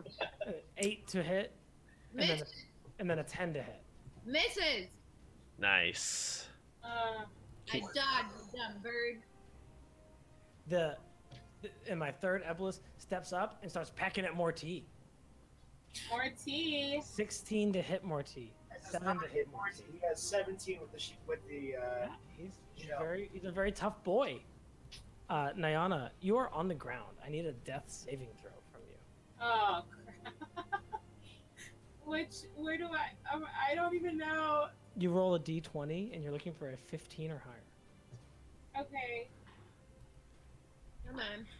And can you help me with this? You can do it. Any d20 or click the word death save in your character sheet. Liz, do you have a backup character? I'm very attached to Nayana. So that's a failure. That's 1 failure for Nayana. Chad, when does your aura hit? It doesn't hit every turn, but I can activate it as a bonus action every turn. Got it. So you could choose not to inflict extra damage on Nayana's dying self. Right. Hey, so Nayana has 1 failed death save. I But get but another Eblis. but This why is would you amazing. choose that? So I am raging right now, so I'm not really paying attention to that sort of thing. Yeah. So this Eblis that's wounded here wants to get away, and you can see that he like squawks, and as he squawks and his mouth opens, a second Eblis appears right next to him, and the 2 of them kind of overlap and intersect, and then he tries to back away from you. So that'll be an opportunity Oh. attack from both Tyranny and Chad. Okay. Where So you you guys think you're both get to going, make your buddy? main weapon attacks. Austin, you Where's should the use next you, one? you should use Chad's character's name, or else it'll be confusing. You're right, Chad. Can we do that now? Yeah. Yeah. Make another Wicklow attack against it. Oh. That's not good. 13 hits. Ooh. Take it in the. Oh. 6. Oh, 6. 6 is exactly enough. Nice. So it casts blur and tries to get back, and you just sweep wide with the trident and manage to like hit both of them, right? Nice. And one of them was the real one, and you take it. Rah. Do I hit through blur? Yeah, you hit him through blur. Nice. Wait. Folly, you're up. Does Blur just add AC or? I think so. Disadvantage on attacks. Oh. Wait, yeah, that's why I was like, wait. Oh yeah. What did yeah. Blur do? Can I see your second? Can I see your second roll, Chad? Come on. Oh! You got it. All right, Reroll all right. damage. No, you don't even roll damage. Hell yeah. Okay. So Folly's turn.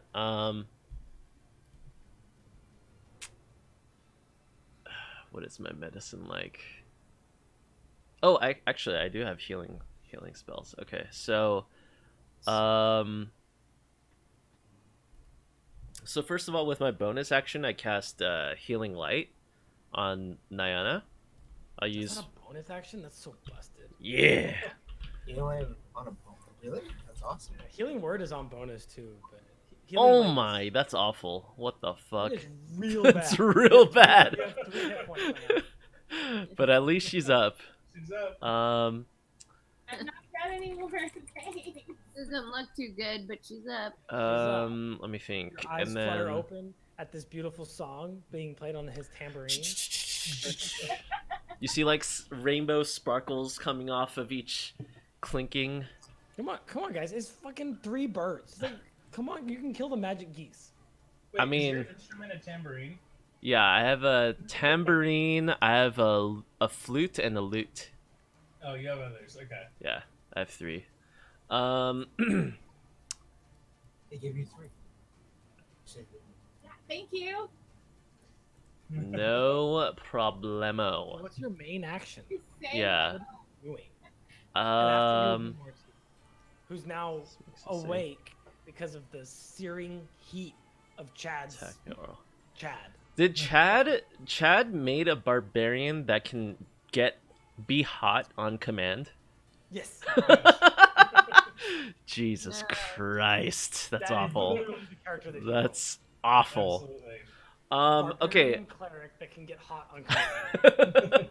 Okay, I think I'm gonna Booming Blade or no, I'll cast Fairy Fire on Okay. these 3. On all 3 of them? Wait, within 10 feet? Oh, shit, I can't. Oh, no, 20 foot cube. Sorry, 20 foot. Yeah. Okay, 20-foot so- cube. You can definitely hit all 3. Okay. You'll hit everyone in the group. Yeah. Oh. No. I can hit objects of my choice. Oh, no. It's the color that's my choice. Wait. Yeah. Any creature in the area when the...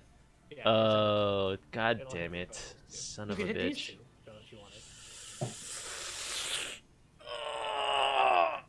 Okay, I'm just gonna attack the one next to Mortee with Booming Blade on my rapier. Yeah, see it. Booming blade it. Tambourine comes down, rapier comes up. Aw. It's a little bit of damage. Um, You peck it, and it goes, my beak's sharper than that. Sassy. and then it starts to glow in this Yeah. it can't rainbowish color, but like more on the violet side, and then and so if it moves before the if it moves before then my next turn, then it takes 1d8 thunder damage. Perfect. Okay, Mortee, you're up. All right. So I saw him just hurt that one right next to me, so it's time to toll some of his life. Ooh, nice. That is a lot, but he does get a save. This is true. Is How he good at wise them? is this? Is he good at them? He's He's a- a little wise. He rolls a 14. Why does my character sheet says on the attack says DC 14 and on there it says DC 13? Oh, let's look it up. Huh? It should be 8. It should be 8 plus proficiency plus. It should be 8 plus proficiency plus. And Your spell casting, yeah. so it's 13. So it passes. Yeah. He rolls. It actually would have passed either way though, right? Because 14. 14, yeah. 14. Yeah. Yeah. So he. Is You that, ring the, is that the- all the the- damage, or is that half? No, it's no damage. No, it's a cantrip. Oh my Usually no gosh. damage. Damn. So, what does Hissy do?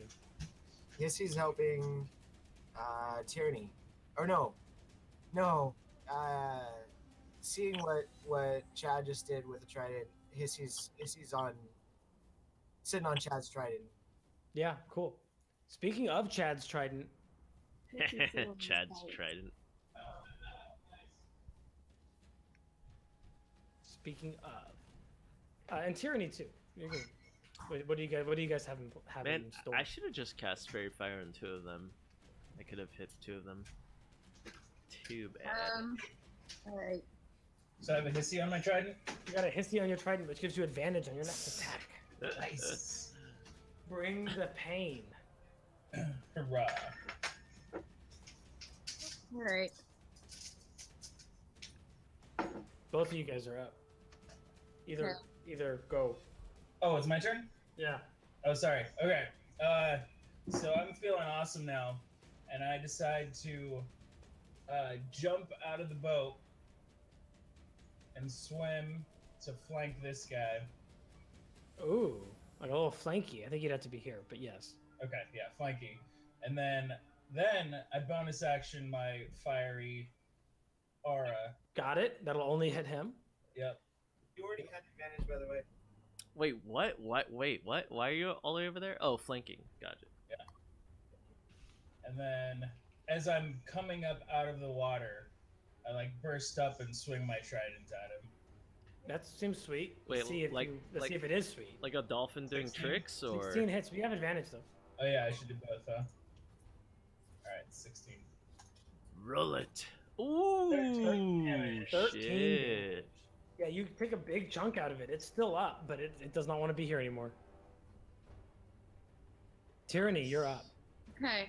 Very nice. So I run over and kick this bird in the face while I do a backflip and then hit him with my whiplash. Okay, let's see it. Unarmed attack and regular attack. They unarmed hits. Nice. There you go. Yep, and that'll hit too. Oh, Oh, Jesus Christ. and then did you want to spend a key point to attack again?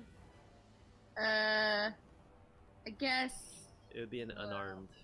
It would be an unarmed strike, yeah. Yeah, let me unarm. Which Uh, one? Let me unarm this guy. Yeah. You're just slapping back and forth. Yeah, I love it. Yeah. She's literally Oh bouncing my between these two lord. birds. Yeah, that hits. And they're both just like squawking and crying out. They're like illusionists. They're not really into the monk punching them and Oh, I'm not into this at all. they should This get isn't some more their experience before they deal with us then. So now I have 3 Eblas.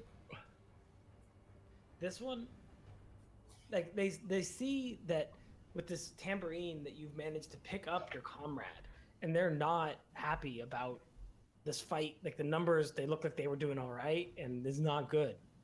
So this one steps up to flank and is flanking against Folly. 16 to hit. Folly.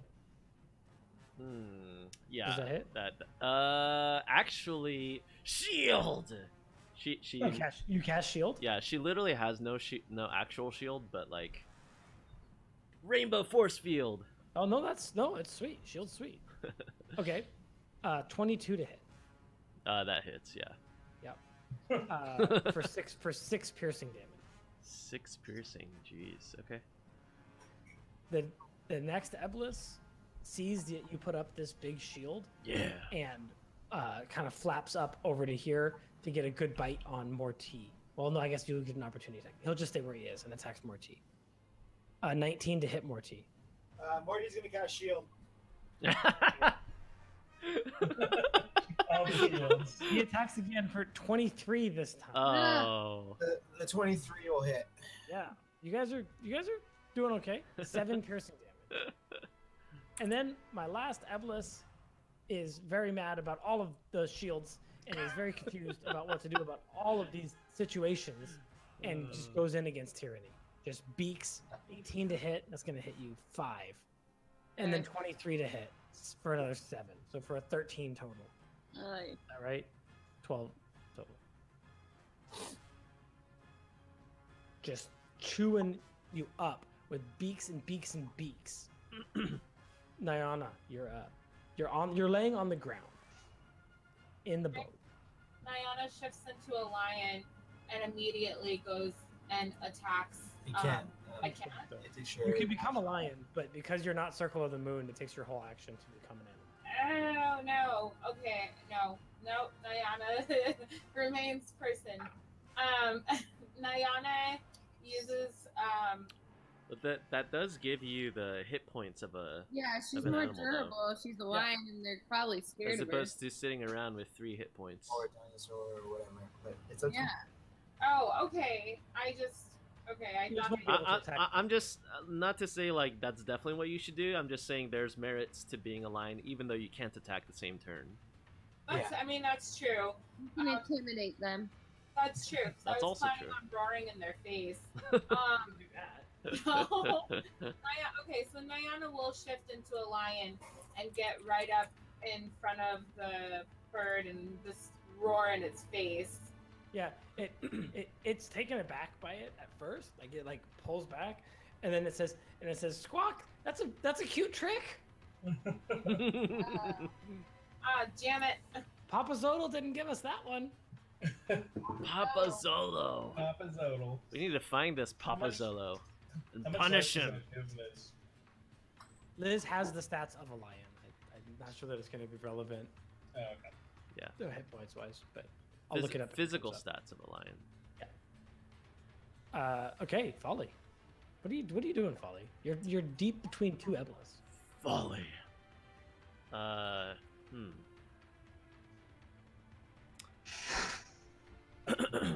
Okay, so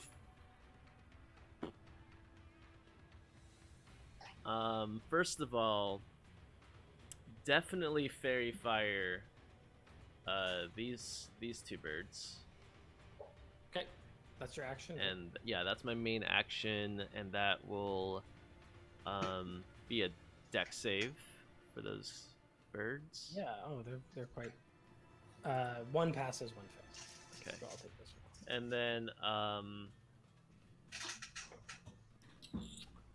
Folly then stabs the one next to her and Mortee. That's Yeah. fairy fired with the dagger. Okay.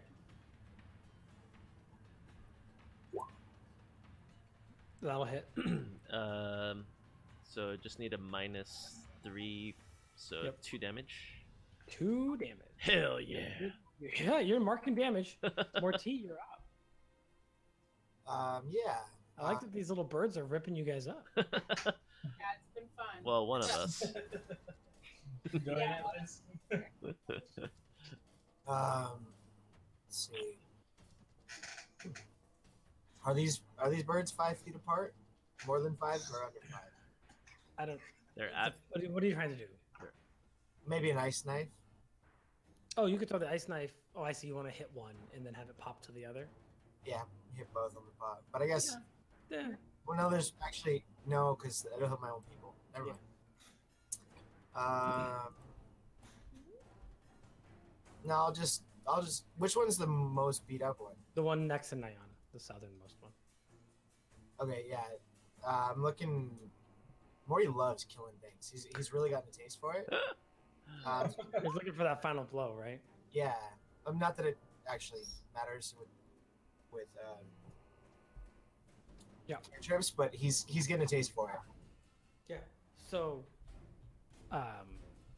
as a seasoned, like a little bit practice with your necromancy here, you know that you have brought this Eblis to 1 hit. Oh. He's sitting on the edge of death. Yeah. Where's Hissy going? Hissy is. Chad's in the water. Yeah. Yeah. Like, is he underwater or just? He's like in the No, water. treading water. Yeah. It'll. Well, no, it'll help fly over and help Tyranny on her nice head. She doesn't have flight game options. Okay, Chad. right, then.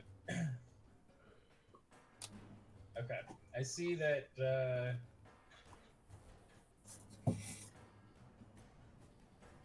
Well, hold on. What's my range here? All right, I'll probably activate my desert aura again one more time before I move. Yep, it kills it. You'll kill Nayana, won't you? But Oh, she's a lion. Okay, never mind. yeah, and I'm away from her. Oh, also, Hissy's dead. Oh. Like, Hissy's dead. Oh yeah. That's Fortunately, it hasn't mattered. Yeah, it hasn't mattered. So And then I swim over here and I swing at the With flanking, with flanking. that hits. Ooh, Oh. not great though. That's what you get for using your great axe. All right, that's 6, right? Yeah. Okay, Tyranny, you're up. All right. Kill him. Did Morty move? Morty stood right where he is. Oh, okay. I kind of want to do the same move I did last time. Sure, just bounce back and forth between these guys. Yeah. Let's see it. Okay.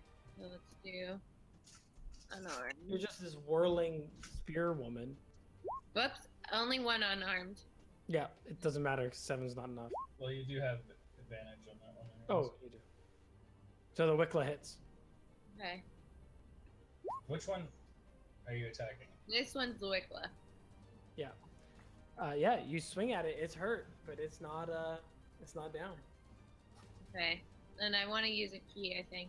Yeah, you get another attack. Unarmed attack.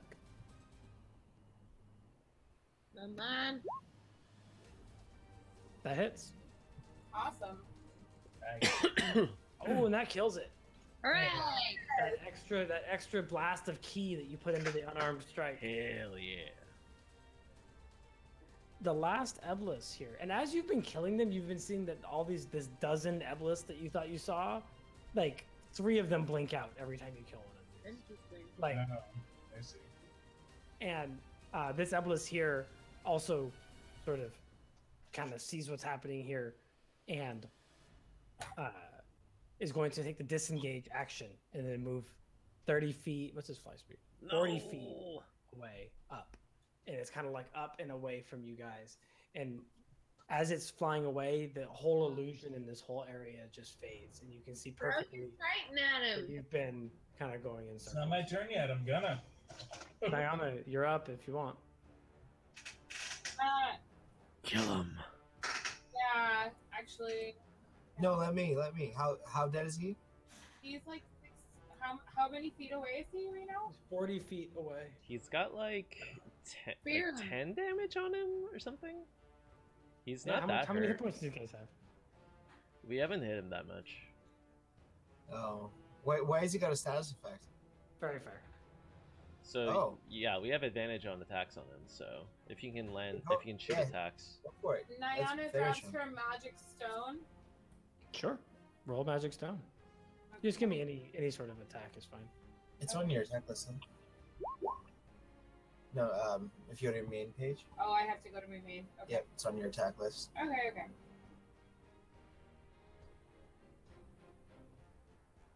It's like a slingshot kind of thing. Yeah, she enchants little pebbles and then she can throw them or sling them. Cool. Oh, that hits. That hits. Wait. Oops. Wait. Sorry. No, ignore that last one. Just roll the damage on the scimitar. It's fine. Okay. Yeah, that's about the same as the magic stone. So you hit it with a magic stone and it falters in the air, but But I it don't think doesn't. she clicked the right one though. I did. You clicked flame blade No, that was an No, accident. she didn't. I got all You the. click scimitar. The 1 + 5 is she roll the 1 and then a 5 on the crit. Yeah. Oh. We're good. But yeah, you hit it and it falters in the air and it looks like it's gonna fall, but it kind of gets itself together. But Folly's got something planned, right? With the rainbow. Hell yeah.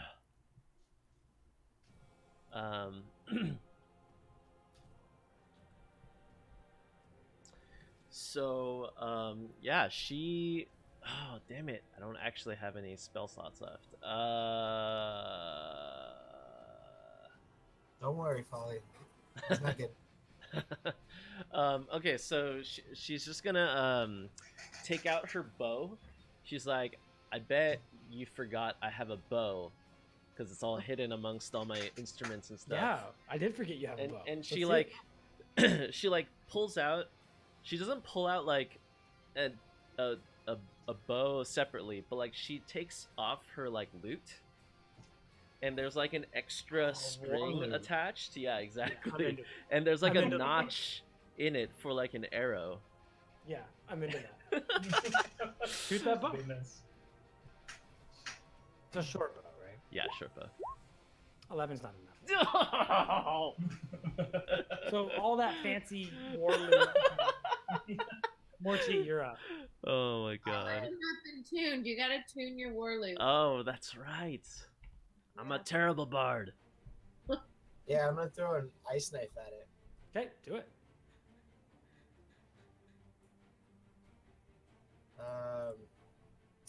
Oh, Oh, yeah, I'm totally gonna cast it at second level. nice. Oh, baby. Oh shit! Damn. Hold on. What? That'll do it. You have advantage though. Armor is Yeah, 12. that'll Nice.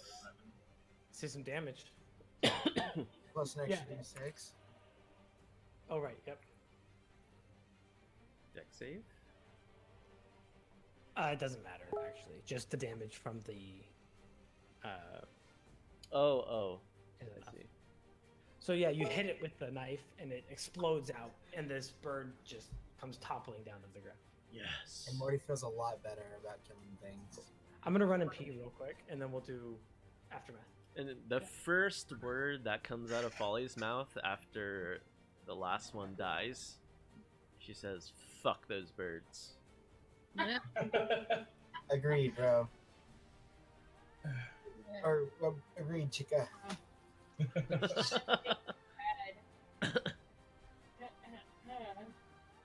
She almost died, so she says thank you again.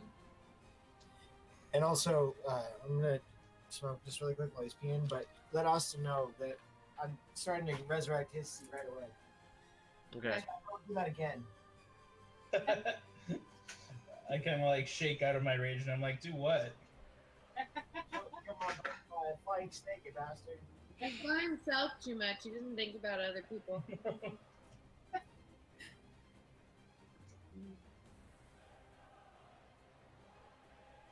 Dad, how was your dinner? Wonderful. How was yours? Good, but for some reason I couldn't eat any more chicken. Now I'm eating French toast. What? Okay. So you're Um, fighting. Oh, Dan's you right fight there. Dan- I'll call Dan. I'm here. So it's fine. Dan is here. Dan is working on bringing his companion back. Yeah. What are the rest of you doing? I said, Folly says, "Fuck those birds," and then Yeah. and then starts to write immediately start writing a song about those birds getting fucked Oh, I'll have some gold on you. We should check. and how what's his name? Yeah, where do you look for gold? How They weren't wearing any pouches or anything. Can we like look on the trees? Maybe that nests.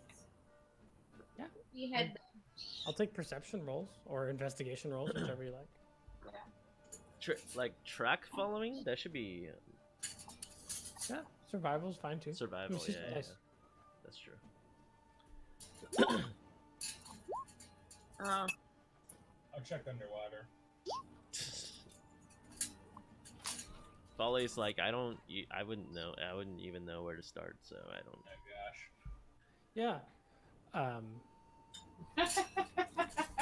Yeah, Dan, you find a pouch that's kind of up in one of the trees, and inside it is assorted gemstones and gold, totaling 145 gold pieces, nice. and a scroll of hypnotic pattern. Oh, Oh, nice. What level is that?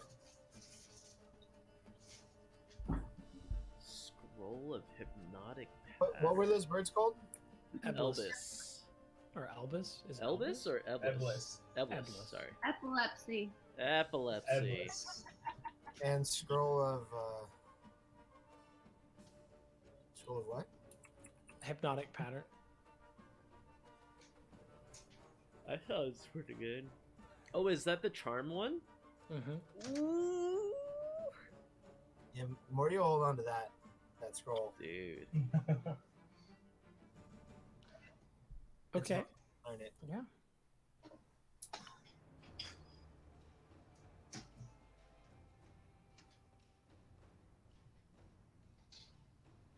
Bird. Time for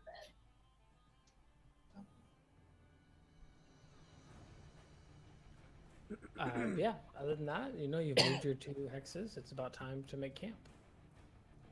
I'll take second watch. Second? Yeah. I'll take first.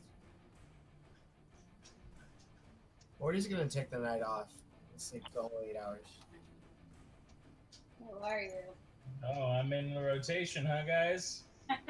Tag me in. We trust you now, Chad. You all probably realize I could have easily killed you if I wanted to. But we also realize you're real dumb. That's true. Right. Folly's like, please take a watch. I need my sleep.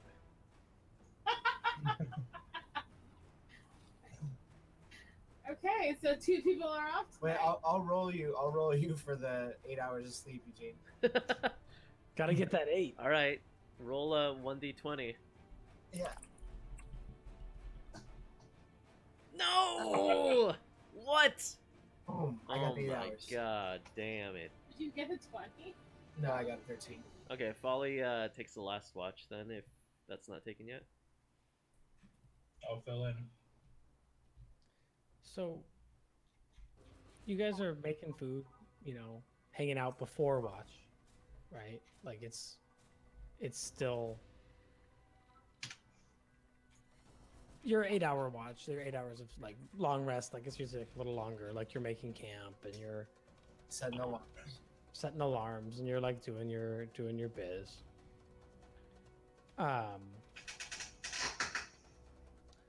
As you guys are doing that, you are startled by an intense biting cold. Oh. What does it Snow begins to fall. Uh-oh. Can someone bring out that pole and see what that's tracking? What's his face, right? The Oh, yeah. artist Folly Ember, had it. that's right, yeah. So Folly takes out the... Yeah. It is like as you move it in your hand, it rotates. Like it is pointing towards something so close to the south. Oh shit. We should call him and tell him that we met with blah blah blah, snake lady. Oh. And as you guys are talking about that, you hear an explosion to the south, and there's this like even at this distance, there's like a wave of heat that rushes over you that's then replaced by cold. It's like a battle between him and someone else. Maybe Guys. him.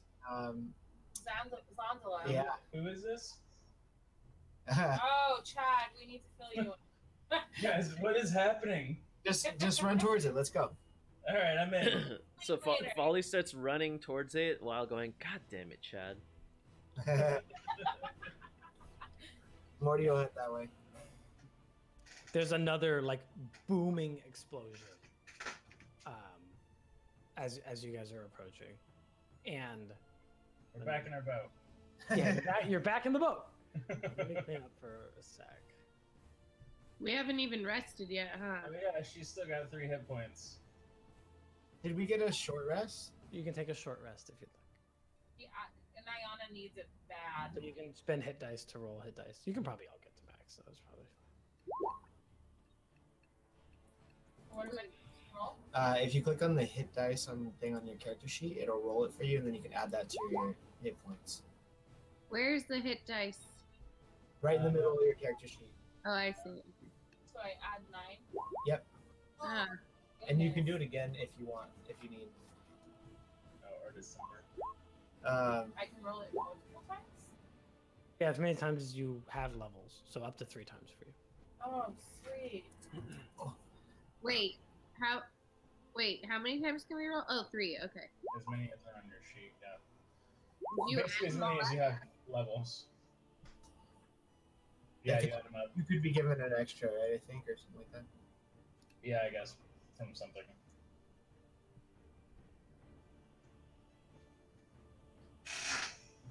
Oh, that's good. Are you adding them to your character, Bridget? Yeah.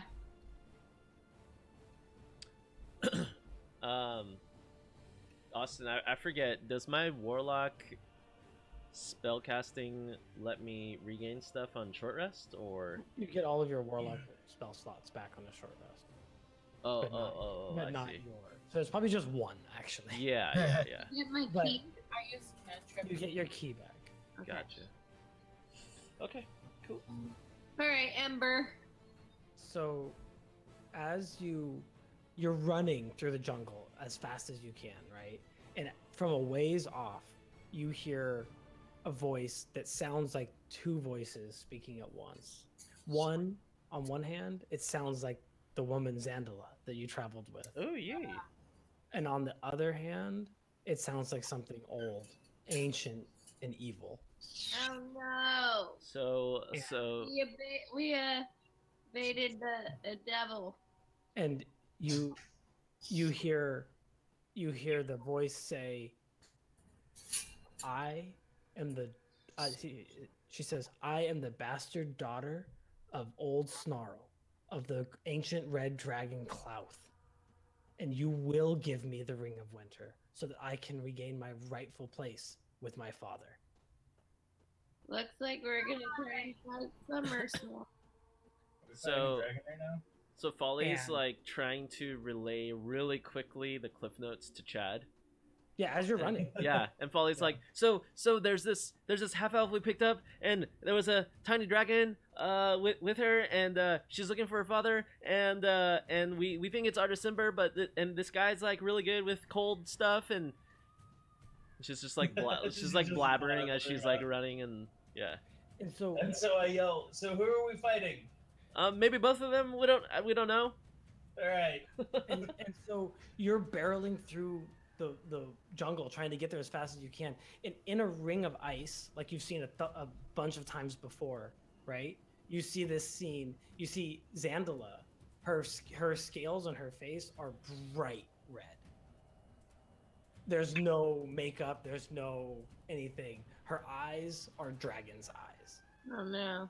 and she's Lied to us. she's flying like with magical flight, and she's drifting down towards a human man who is removing his left glove and removing a ring from his left hand with just a dead look in his eyes.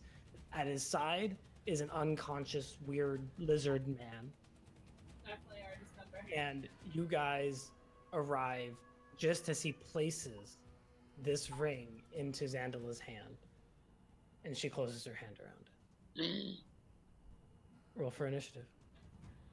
Dang, Zandala, you're a big fat liar. Is that what you say? Yeah. Yeah. Come on. No. Damn it. I need to.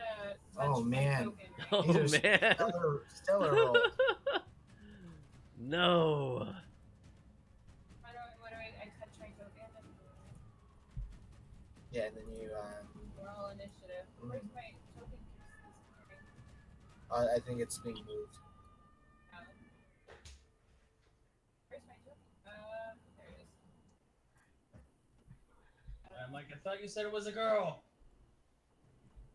It was. Apparently she's been lying to us, and according to this, like, It is. I mean, it is a half elf woman, is what you're looking at, floating down. in the But sky. she's She got looks like- a liar. dragon scales because she's maybe of a dragon. She looks like this, and she has this little dragon perched on her shoulder.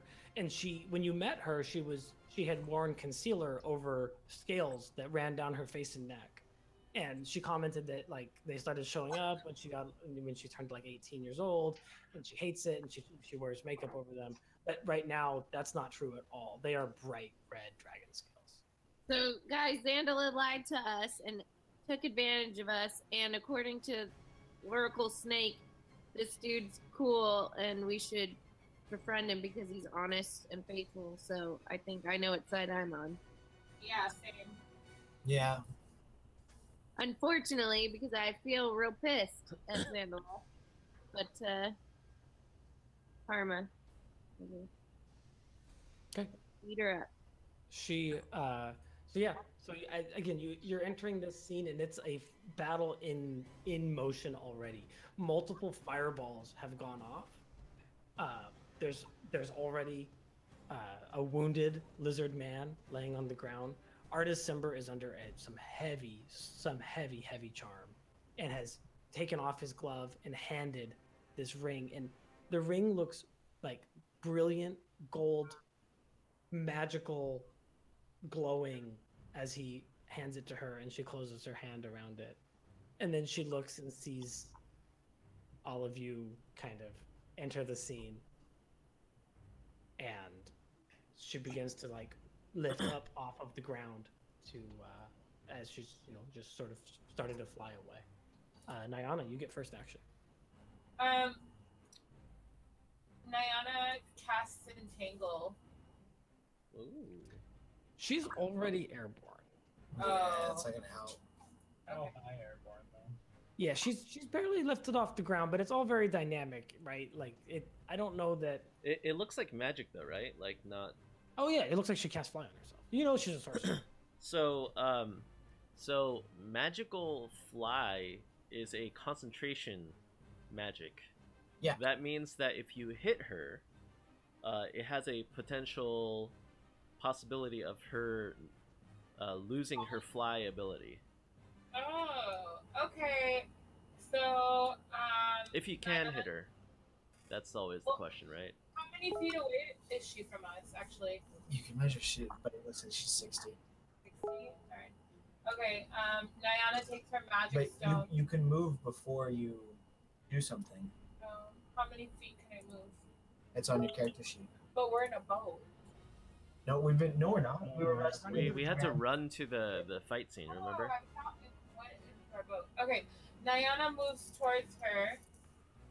She moves. I don't know how many feet am I allowed to move. 30. Okay, she moves 30 feet, and she takes out her thorn whip, and she goes for it. Okay. Move 30 feet and then show me a thorn whip. Okay. Let me just cast this thorn whip real quick. 30 feet's probably like right here.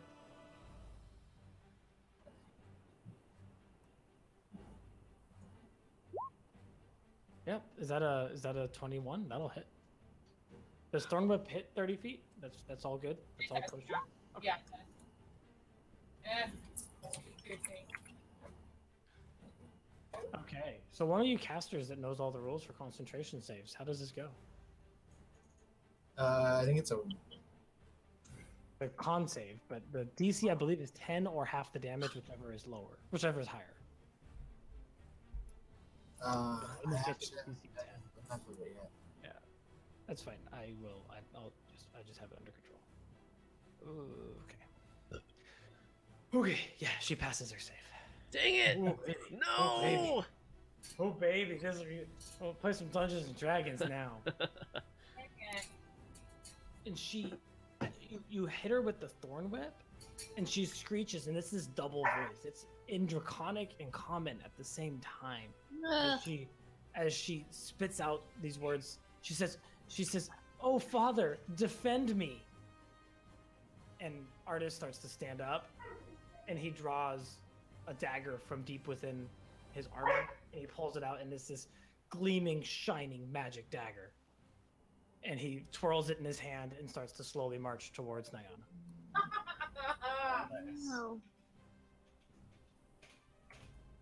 Wait, can we do something to break the trance? How do we break a trance? Damage, Damage? usually. Okay. Ooh. So he walks up to you and he pulls out a dagger. And this, as you're looking at it up close, it's the most magnificent metalwork you've ever seen. It's got a gem encrusted handle. It's got this. It looks like it's covered in spiders, but when you actually look at it, it's just like in like the Damascus steel of the crafting are these spider patterns. And he swings it at you in quick succession 3 times. Damn. 24 to hit, 13 to hit, 20 to hit. Woo! How much damage is that? Sorry. I'm gonna add it up. Okay. Maybe we should have woken him up. 6, 9, and then 8. Holy crap. Okay. Wait, your armor class is lower than 13? Or 13 Her or lower? class is like 11. 11. Oh dumped my She needs to get god! some medium armor. Oh She needs to my get some medium god! armor really bad. Holy shit, that is low. God Wait, okay, damn. 6, 9, what else? What? How much damage? 6, 9, and 8. Oh my god. God I didn't damn. realize I didn't buy her armor. No, she has leather armor, but I'm at she has a zero. -1 dex, right? So it's like 0 dex. so it's 0 I'm dex. at 0. Yeah, she's got leather armor. She could have studded leather, which would be 12. I would even just give you that, but it's still she's still gonna get fucked up by this guy. And Yeah. the point, I mean, this is all on brand. Chad, you're up. So Liz is down. Yeah, just he just stabbed 3 times straight into her gut, and then is moving on with like robotic efficiency. Right? He's clearly under a heavy charm spell. Folly mutters like, why do I even bother? Oh goodness. All right. Well, plan is still a plan, right?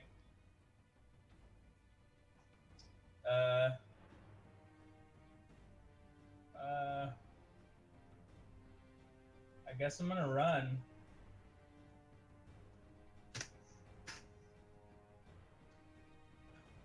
If I go farther than this, he gets an opportunity attack. I don't know where you are. You have to let go of your guy. Yeah, if you move further than that, he'll get an opportunity attack. Hold on, let me move my guy back. If I move here, he wouldn't, right? You have to let go of your token. I can't see where you're hovering it. I can't see it. Just So, like- yeah, that looks good. I saw So, that. like, I would saw go- the whole you time. saw the move? Okay, cool. And then I'm gonna I have to dash. And I'm gonna do my aura rage. Interesting. Yeah, I'll give you that. Like on the clip of it, right? Yeah. And I'm gonna yell, I'm mad at you and I don't know why. Right. I don't have a button to press for rage, so it Okay, that's just fine. You rage. She makes a Constitution save. She passes, Rude. and she's looking down at you now as she's floating away, and she says, "You have nothing on Klaus." Oh yeah, she's a red dragon. Yeah, isn't it cool? I can't like jump at her to grab her without an action, right? No, that would be like an action. Okay. Yeah, you're barely getting to her. You know, it's all happening at the same time, right? So it's like she's drifting away at the same time. Gotcha. So she slips on the ring on her turn, and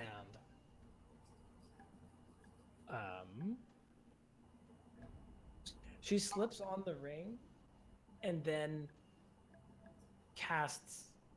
Oh man, look at all this fucking cool stuff I can cast! Holy crap! It's all so good. I don't want to hear that.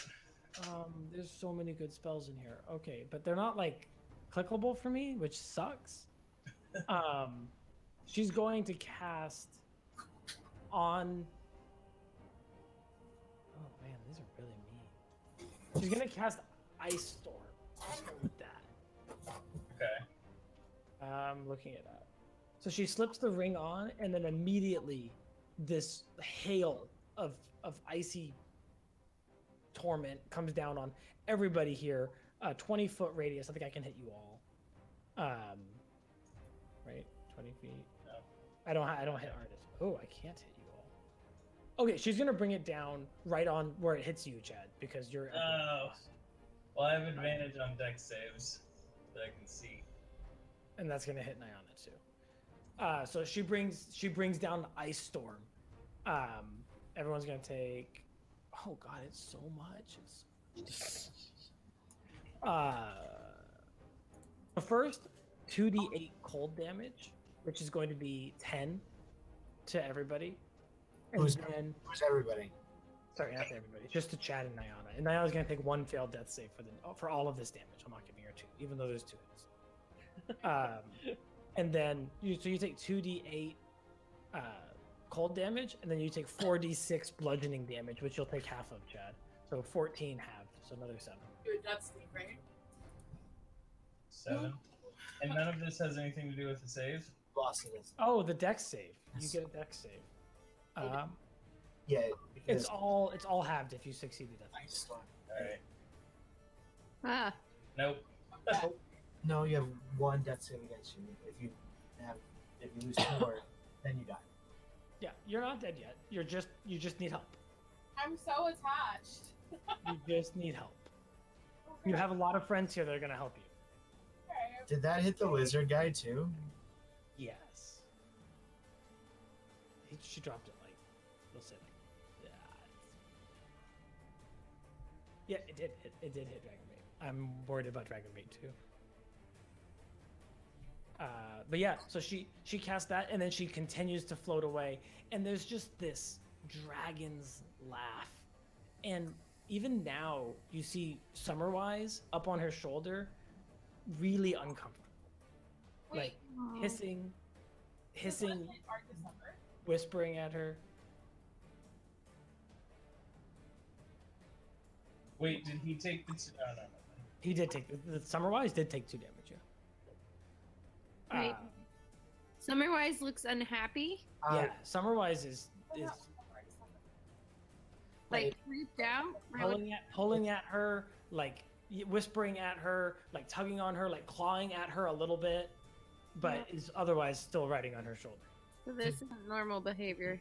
Did Chad get an opportunity attack? As she drifts away. Sure. Yeah? Take your opportunity attack, Chad. Take this! Okay, that hits. I Hit think. it really hard. 17, baby. Oh, damn.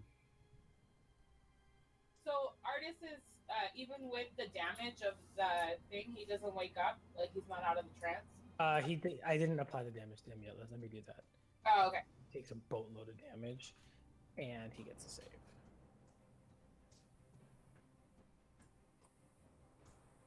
Yeah, you see like life return to his eyes very suddenly, and he looks around, and he looks down at his hand where like there's a mark on his hand where he's been wearing a ring for 200 years. Wow. Right? And he turns to Xandala, and you can see that he's like reaching for a bow, and then reaching for his bow, and then he's like, "Fuck!" And he turns around and he starts like tending to Nayana's wounds. What is this? Gabe's trying to calm him. Oh, I'm like, what is this? Oh, it's my turn. Okay, but I'm out. Can I heal myself? He's trying to stabilize you. Like he was reaching for a bow, and then he's like, "Oh my god, I have to heal somebody." Okay. Well, you did take him down. This sure. was also Folly's reaction when Nayana fell. Yeah, he stabilizes Nayana. He gets down, and he's like looking around. He's like reaching, like as if he expected to have a potion on his belt, but he doesn't. And so he takes just like gauze, and he's just like, stopping the bleeding, like very, very quickly and efficiently stabilizing you to where you don't need to make any more death saves. Oh, good. Folly's Okay. like, thank and God. then he starts to someone reach took care for of his that. Okay. Well, Nayana was for stakes, even though you did this to me. You're still unconscious. Oh, okay. Well, Mortee, you're up. So did she move on her turn? Yeah, Like- she moved like away and up. Like she's quite high now. Okay. And you are in the jungle, and you could like you might get like one more turn of like pot shots at her, but she's like putting trees between you and her. Like this is like a premeditated situation here. She knows where she's going. Yeah. So I'm gonna get up the 30 feet and then hold person. Ooh, interesting. Get her. Okay. Hold person. What's my save? Wisdom saving throw. She rolls a 14. Oh, Man. God damn it! Whew. If only it was my turn and I could have cast Bane on her. God damn it! Folly. Hissy will give Tyranny advantage on her turn. Sure. Folly, you're up.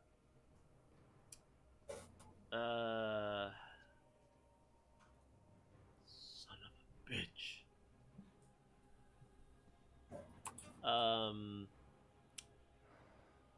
Okay, she is gonna be like, first of all, she's gonna like give a couple quick taps to her tambourine and give herself bardic inspiration. Okay. And then she's gonna cast guiding bolt. Okay. Can I? Oh, 120 feet. That's within range, right? Yeah. For sure. Okay. Nail her. Awesome. And then, okay, cool. Let's see this. Oh my god. And as she sees the guiding bolt coming, like before she even knows if it's gonna hit, she makes a fist with her hand holding the ring, like what the ring is on, and this icy barrier just appears out of thin air, like so wide that it blocks your guiding bolt that was a miss anyways. Dang it. Okay. So there's not even need for bardic inspiration. All right. Well, that's my turn. Can't really do much there.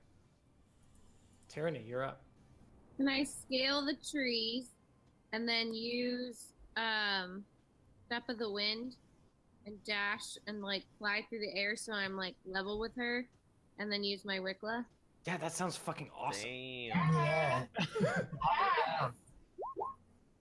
Okay. So you're right up with her. You're up in the air next to her. Yeah. Like so she's flying away and she's getting away, but you're like you kick off of a tree and you do this jump that's like impossibly far, you know, and you get this slash in with your Wickla as you come up next to her. Ooh. 15 is gonna hit her. She has advantage too. She has advantage. Yeah. Hissy. Let's see. Does the ice barrier seem to interact? Roll, The ice barrier was definitely for your attack. Oh, okay. roll just specifically. the attack again, The Kelly. Wickla? Yeah, in case You have an advantage. You might crit. Okay, let's see. Whoops. You crit all right. The other way. What? Nothing. That didn't work. But the first one hit? Yep. Okay. You hit her. She'll make a save. She passes. No! Ooh, baby, I gotta show you guys these rolls. God damn These it! are all legit rolls. Can I do unarmed? Can I do unarmed still? You can. You step to the wind, so Oh. Yeah, You- that's you- a bonus. That's yeah, a you bonus. can't actually. You Oh. used everything you had to get to her. Okay, gotcha. All right. Okay. It's Dragonbait's turn. Dragonbait has a failed death save and makes another death save. Dragon bait. He fails his death save. Dragonbait has 2 failed death saves. Oh man. Do we care about Dragon Bait? Nayana. Does anyone care about bait? Nayana. Okay, if I actually quick question. You're passed out. Oh yeah, you're past that. You don't have to make any saves, but you're still on the ground. Someone needs to actually get you up. Oh. Is anyone gonna get me, guys? Don't know. Sorry, forgot about that. You're okay, but it's you don't have a turn. Your turn's passed though. Yeah. Artis fires his longbow at Zandala. He gonna miss, I think. Let me check. No. Yeah, he goes a little bit wide, and he's clearly distracted as he runs over to Dragonbait and tries to. Yeah, he this time he does manage to find a healing potion. Huh. Oh, weird. Yeah, weird, huh? And sort of administers the healing potion to Dragonbait, who is now at 3 hit points. Oh, nice for him. He's a good friend, and he makes sure to heal his fallen comrades. He's not the person he stabbed. He's really good. It's really good. He's super good. Look at him. Just look how good he is. Chad, you're up, and she is like far at this point. Well, if I can, I run my 30 feet and throw my trident at her. Okay, yeah, I'll let you have one more attack on her. 14 does not hit her. Oh. Ugh. So it's all kind of just like going. She's like right up there, and she looks at you, and she just like there's this dragon smile to it. This like she is a half elf, but like she's fully embraced her draconic heritage. Like there's a lot of teeth. She snaps a finger and casts a quicken spell fireball at the two of you. And then she casts invisibility. And the fireball flies down at the two of you that are right under her feet. She casts it at 3rd level. Dexterity saves from Chad and Tyranny. What is wrong with my dex saves? Yeah, you're bad. You're bad at this game. 4 bad dex saves.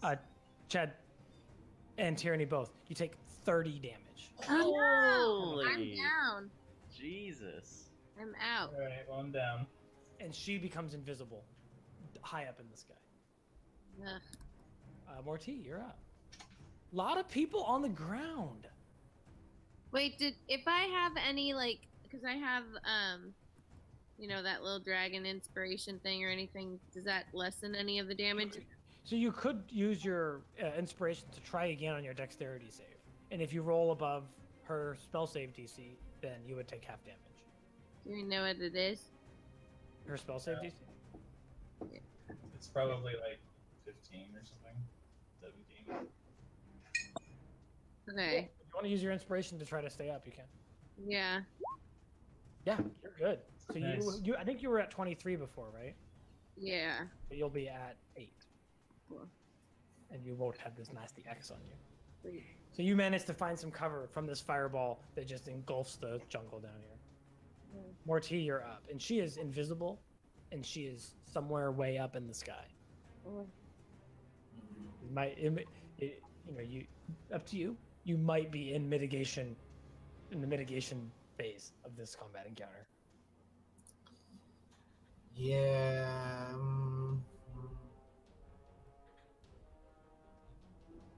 I felt like she liked Mortee. Like out of all of us. She was friends of all of us. Yeah, they had some real heavy flirting going on. They did. No, for real. That's too bad. Klaus is bad news, you know? I felt like she was into him. I just thought she was a drunk, sad person. So?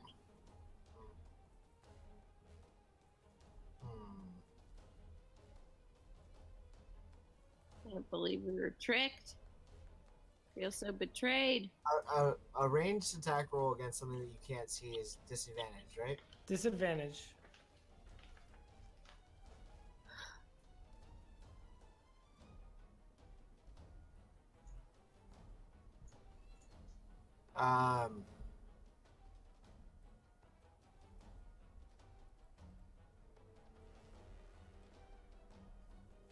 Okay, so Morty's not gonna let it go. He's gonna use his move speed to climb up the trees. How tall the trees go? Yeah, I don't know. It's fine. It's cinematic. Sure, cinematic. And then kind of Misty Step close. Misty Step to as close as where she was before, and throw off a disadvantaged ice knife. Okay, you're just throwing it up in there. Let's see it.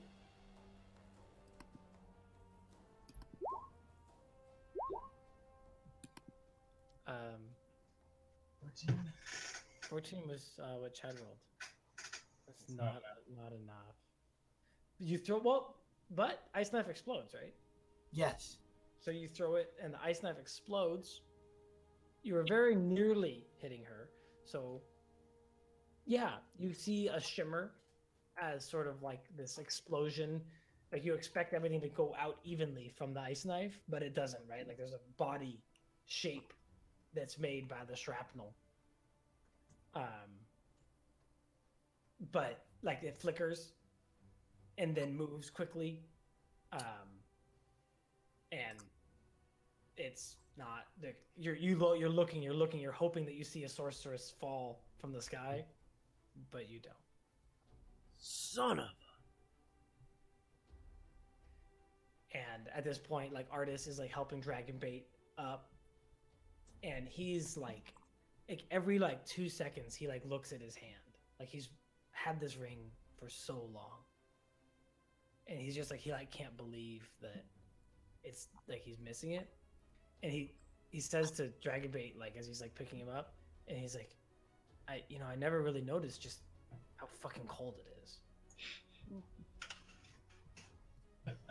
It's not that cold, bro. Let's move out of this ice patch. Yeah, and he follows you. He's like doesn't know who you guys are, but he follows you, and he's helping Dragonbait walk, and he reaches down to pick Nayana up, and he's like, sorry about the stabbing. Mortee will pick up Nayana and carry her out. Yeah, Nayana shakes off. And I assume that Tyranny goes and helps Chad. Yeah. Okay, you guys hobble back to camp with 2 new people in your group. Jeez, that's I'm pissed. Yeah, that's Yeah, Folly's pissed too. She's like really mad at herself for missing the guiding bolt. I'm mad at someone trick us so well. She's like muttering to herself like, God damn it, if I just fucking landed that lightning. I mean, looking at it subjectively, I don't know what the right word is. But she said that she was trying to find her father. She did lie about it being Artis Simber, but it sounds like she was trying to find her real father, Clouth. So. Yeah, I feel bad for Summerwise because Summerwise doesn't seem to know what's going on. He's probably just drawn to her because she has draconic heritage. He could have left. Could he? I mean, I'm sure he could. Are familiars like attached to their host? Yeah, you would pseudo dragons are kind of a special case, and you would need to like roll Arcana or something like that for like all that information about how that all works. But I want to roll. there's all kinds of different familiars. Some are enslaved, and some are there willingly. And yeah, pseudo dragons is not a familiar that you can just pull up with the find familiar spell. Like you find and befriend a pseudo dragon. Like that's like it's they're your familiar as long as they want to be. But you said he looked scared, so he's probably like, what the heck is going on? Yeah, he definitely wasn't thrilled with that. Oh. So he's lied to too. Poor Summerwise.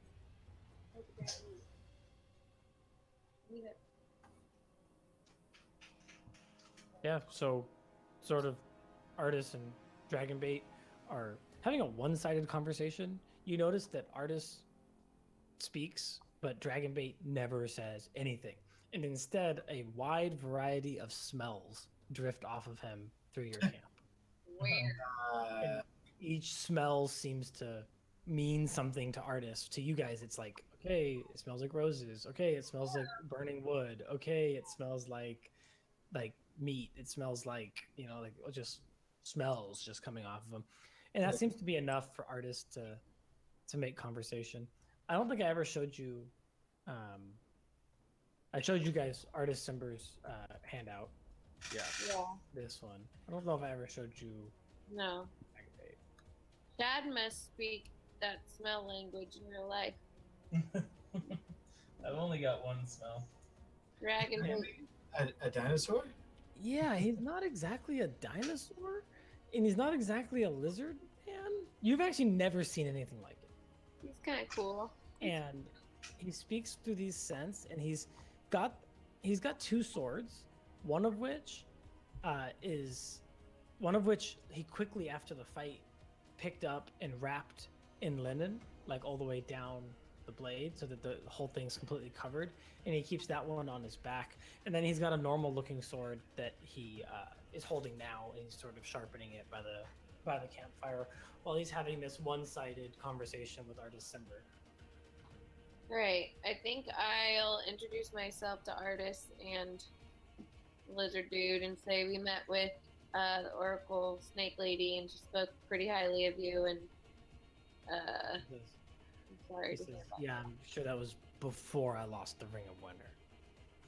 She didn't seem to know that you had that ring. Yeah, no one should. I don't know what it's But others did. fucking frost giants. I don't know. I thought Fops was supposed to take care of this shit. I thought that all the giant lords were taken care of, and that no one knew that I had the Ring of Winter and was coming to chase me down in the middle of the jungle. I was just here to find my wife. Oh. And now I've got to go fucking kill a dragon, I guess, and take back my ring. Well, there's a couple other people who know that you have the ring too. The Zents, they're working with the frost giants. It's all the Jarl's fault. I don't know what divination he had done. I wore this ring in secrecy for 200 years. Yeah. And then he's like, fuck, has it been that long? How long am I going to live? How long do humans live? Not that long. He's like, I was, what, 39 when I put it on? You're gonna die, Joe. So are you 239 or 240 or? Well, I don't look Approximate or 200. exact? I don't look 240. I don't know how it works. I haven't taken it off. How long have you had an affair with Shaja and Baza? What? No, I talked to her because she's the closest thing to Mesro. I know you have How a old does thing. he look now? He looks 39. Okay, like, Maybe you shouldn't. We felt you going through the forest. Every time it got cold, we knew you were around. Yeah, I really don't like to use it, but now that everyone already knows I have it, I've been using it to defend myself. Okay. Alright. Well, that chick lied to us as well. Sorry. Do you know where a red dragon would hide in Chult? Do you know anything? Have you heard of a dragon? I haven't been here in a few years. Is there a dragon here now? There's a dragon turtle. No, not a dragon turtle. Like a red dragon. Like where is Xandala gonna go? Maybe the peaks of flame.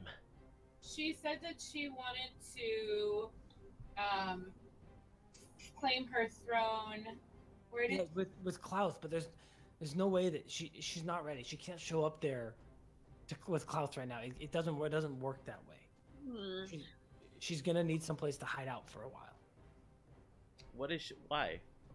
Why does she need to hide? She's not a dragon, right? Klaus won't give her the time of day. So how is she gonna turn into a dragon though? She's not a dragon. She's gonna find dragons and go with them. Well, then we need to find dragons. So Right, that's what I'm saying. Is there a dragon? So I at this point Folly pulls out grabs the map and like lays it out in front of Artisimber and says, "Look, these might be areas where dragons might hang out. Maybe Peaks of Flame, Sky Lizard Mountains." Sky Lizard Mountains, that sounds like... So your history roll, Dan, you remember this.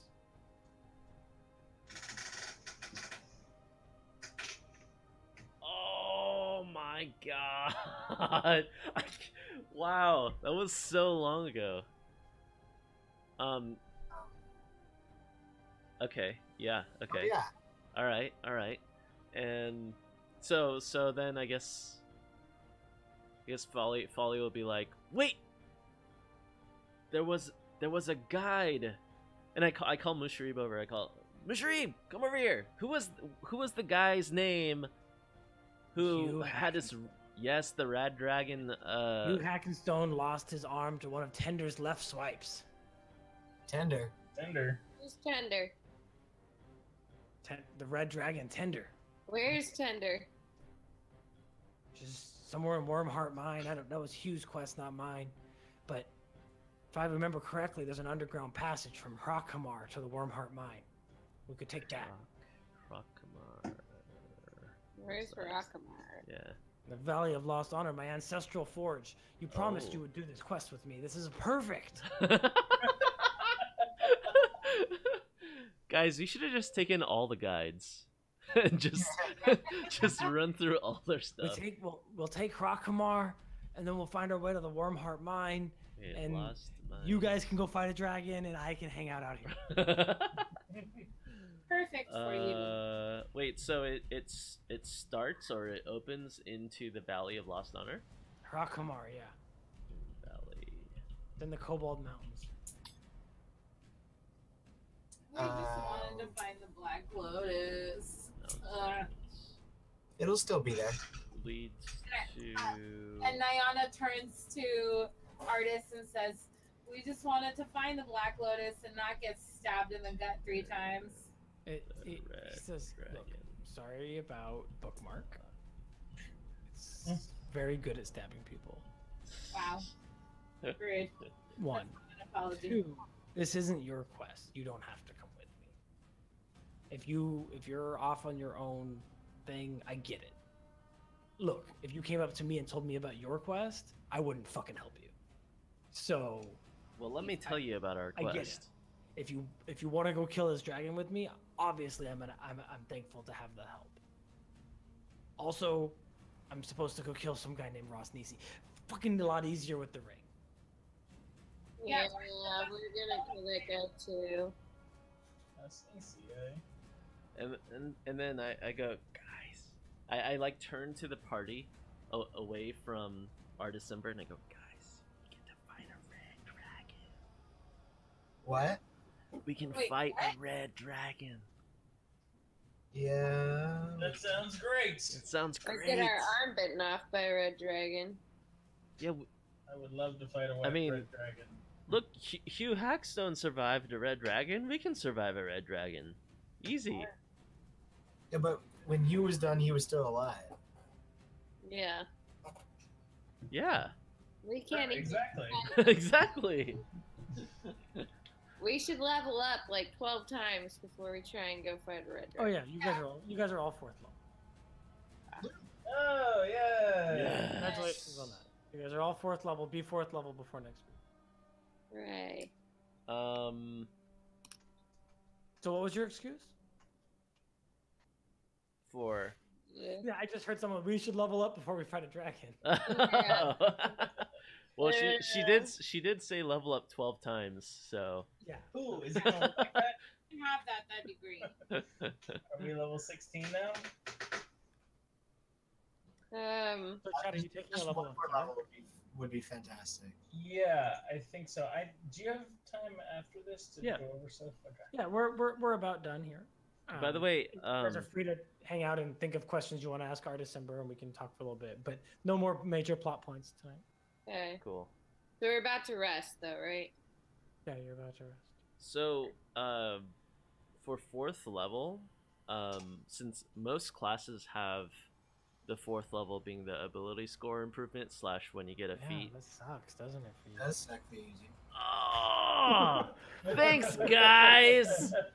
God damn it. That's actually. I mean, I'm 99% sure that that's correct. That you Okay. don't get it until you hit your Has to 4s. get in a your row. 4, yeah. Okay, Yeah, but when you go 4 and 4, you can have Right. 2 in a row. that's true. Well, but the thing is, I was planning on just keeping 1 in Warlock, but maybe I might change that.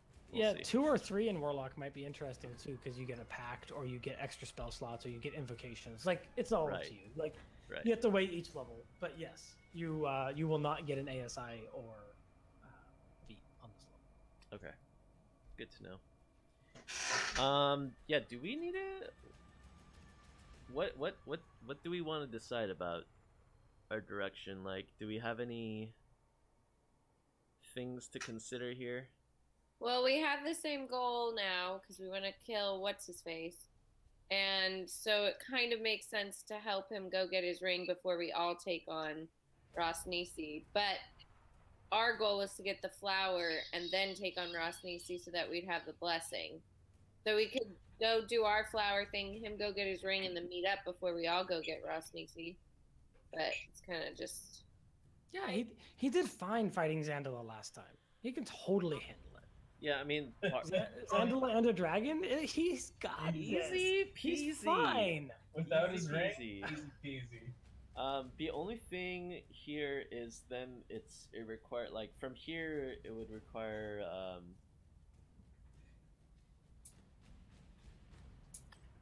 What spell was that he was under? Dominate person. Dominate person. That means she's really high level, guys. Yeah. these are 2 really different splits too. Well, she took 24 damage to the face and didn't have a problem. Or no, plus another. She took quite a bit of damage. 17 from me. She took quite a bit of damage, and she cast a quickened fireball, which is sweet to have on an NPC. And she cast dominate. Isn't it though? Yeah, quickened fireball is awesome. But she also has all the other spells that you guys saw her cast before, like Mage Hand, and pretend to be rich girl in Portney and Zara. Person, It's yeah. almost like she had access to like a dragon's hoard. That's weird. She really did seem to take a liking to Mortee. Yeah, I yeah, wonder yeah. if we can like. I didn't pick up on that. I totally picked up on it. Every time she turned around, she would look at Mortee and tell him something. Like she would direct it more towards Mortee than anybody else. I didn't know that. I wonder if we can make Mortee quote unquote switch teams and like. How good of an actor are you, Mortee? I don't know if I was feeling that much of a connection with her. Yeah, I don't think it was quite to that level, but they were both spellcasters and they traded spellcaster notes, and she gave him some ink. Okay. I'm curious why she was she was practicing frost spells before like getting the ring. Then the ring is what gave her the frost. That's very weird. Yeah. She was. We mentioned this last time, but her studies seemed more about like tracing the signatures of frost magic, like trying to figure out. You think she was probably tracking artists? Oh, I did She not was- get that from She was studying. It was in Liz's recap actually. Like somebody got it. No, I'm not saying I was super clear, but yeah, like she was studying those spells like academically. Like she wasn't trying to cast them. She's a sorcerer. She doesn't cast spells that way. But she was studying those spells in a way like, how can I defend against them, or how can I track them, or how can I? Yeah. That's It kind was- of what I picked up It on. was preparation for her meeting artists. So Tinder is in the mines? In the Or Wormheart is- Mine, yeah, there's a Worm- tunnel that okay. connects Proximar and the Wormheart Mine. Okay, got it. But you could also enter the mine directly. I just don't know where the entrance is. Gotcha. Okay, I thought it was on the maybe like the other side of the tunnels of the mines. So he's like actually in the mines. Okay, got it. I forgot. You guys have a copy of Volo's Guide to Monsters, right? Yep. Yeah. I kept it. I should send you guys some stuff. I have it signed and everything, and I'm reading it on the Do downtime. you have a copy of Volo's Guide to Monsters, like digitally? I don't think so. I think I do actually. Yeah. Because I will send you pages, but there's some stuff in there you should probably read. Oh yeah, I have it. Okay. Okay, so It's I can actually use this as my character. The Volo's like actual guy. Okay, so basically the way that it's written has a bunch of fluff about the thing, Yeah. and then it has a section like role playing a hag, and then it has Oh. stat blocks for hags, right? Okay. Yeah. You cannot read the stat blocks, and I'd prefer if you didn't read the role playing a hag bit. Okay. But like the fluff paragraphs about different creatures, Uh-huh. if it's in Volo's Guide to Monsters, you guys have it in game. Okay. Got it. And I'll get you guys all a copy of Volo's Guide to Monsters. That's not just for you, Jay. I'll have Chad level me up. Yep. And what do you want? All right. Well, what? Wait, are we done? I'm gonna go. Oh, we're done? Yeah, we are done. We're I can done, talk to but you if you want, Chad. Yeah, Yeah. I didn't want to. Give me a sec. I gotta feed the dogs. Cool. We're done, but also we Sword on it. should have at least like a vague idea of what we want to do next. Yeah, I mean, do you guys have an idea which way you want to go? So I'm torn because the barbarian in me wants to fight a red dragon, but the cleric in me wants to go straight to get Ubto back. Are you multi-classed already? I just my interest peaked so much that I just multi-classed. Oh, nice. There you go. Wait, what? What'd you multi-class and do? Cleric. Oh, interesting. That was like his What? plan the whole time. So Did Damn. you just eat my peanut butter? barbarian cleric, I think, is actually pretty sick. That sounds very interesting. I'm putting it in Yeah. the fridge. Okay. Well, like, what is your god? Like, cleric has a god, right? Or Ubtao? Yeah, Ubtao is gonna be my god. Oh, that's all right. That's cool. Interesting. Like the I like first that. cleric that we've all met of Ubtao. So we're basically just like one day's trip outside of Orlunga, right? Yeah. I mean, first of all, I think let's just go to the heart of Ubtao because it's like on the way regardless of wherever we go, and we wanted to go there, right? Because you get to travel by river that way, right? Yeah. Remember that traveling by river is a lot faster. Right. So it might be faster for you guys to travel all the way down here, Yeah. then Exactly. and then cut across even if you want to go to the Valley of Lost Honor. Right. Well, we can make a decision once we get down there, right? But River Yeah. Tactics is pretty close here too. Yes, that's another approach. So all of this is really cool. I don't really need to know. Yeah. You But know I what I think mean? I Like, think I you feel guys like are several sessions away from one of these locations, probably.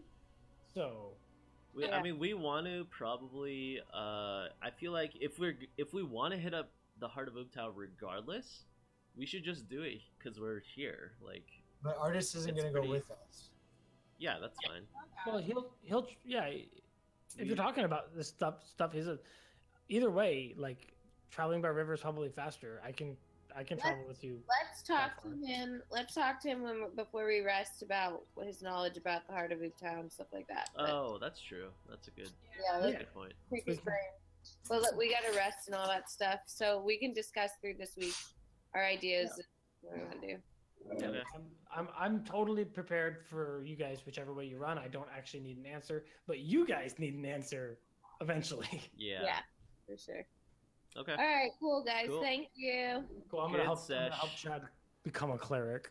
Okay, he's almost done feeding the dogs, and then I'll be on. All right, bye. All right, see you guys. Bye.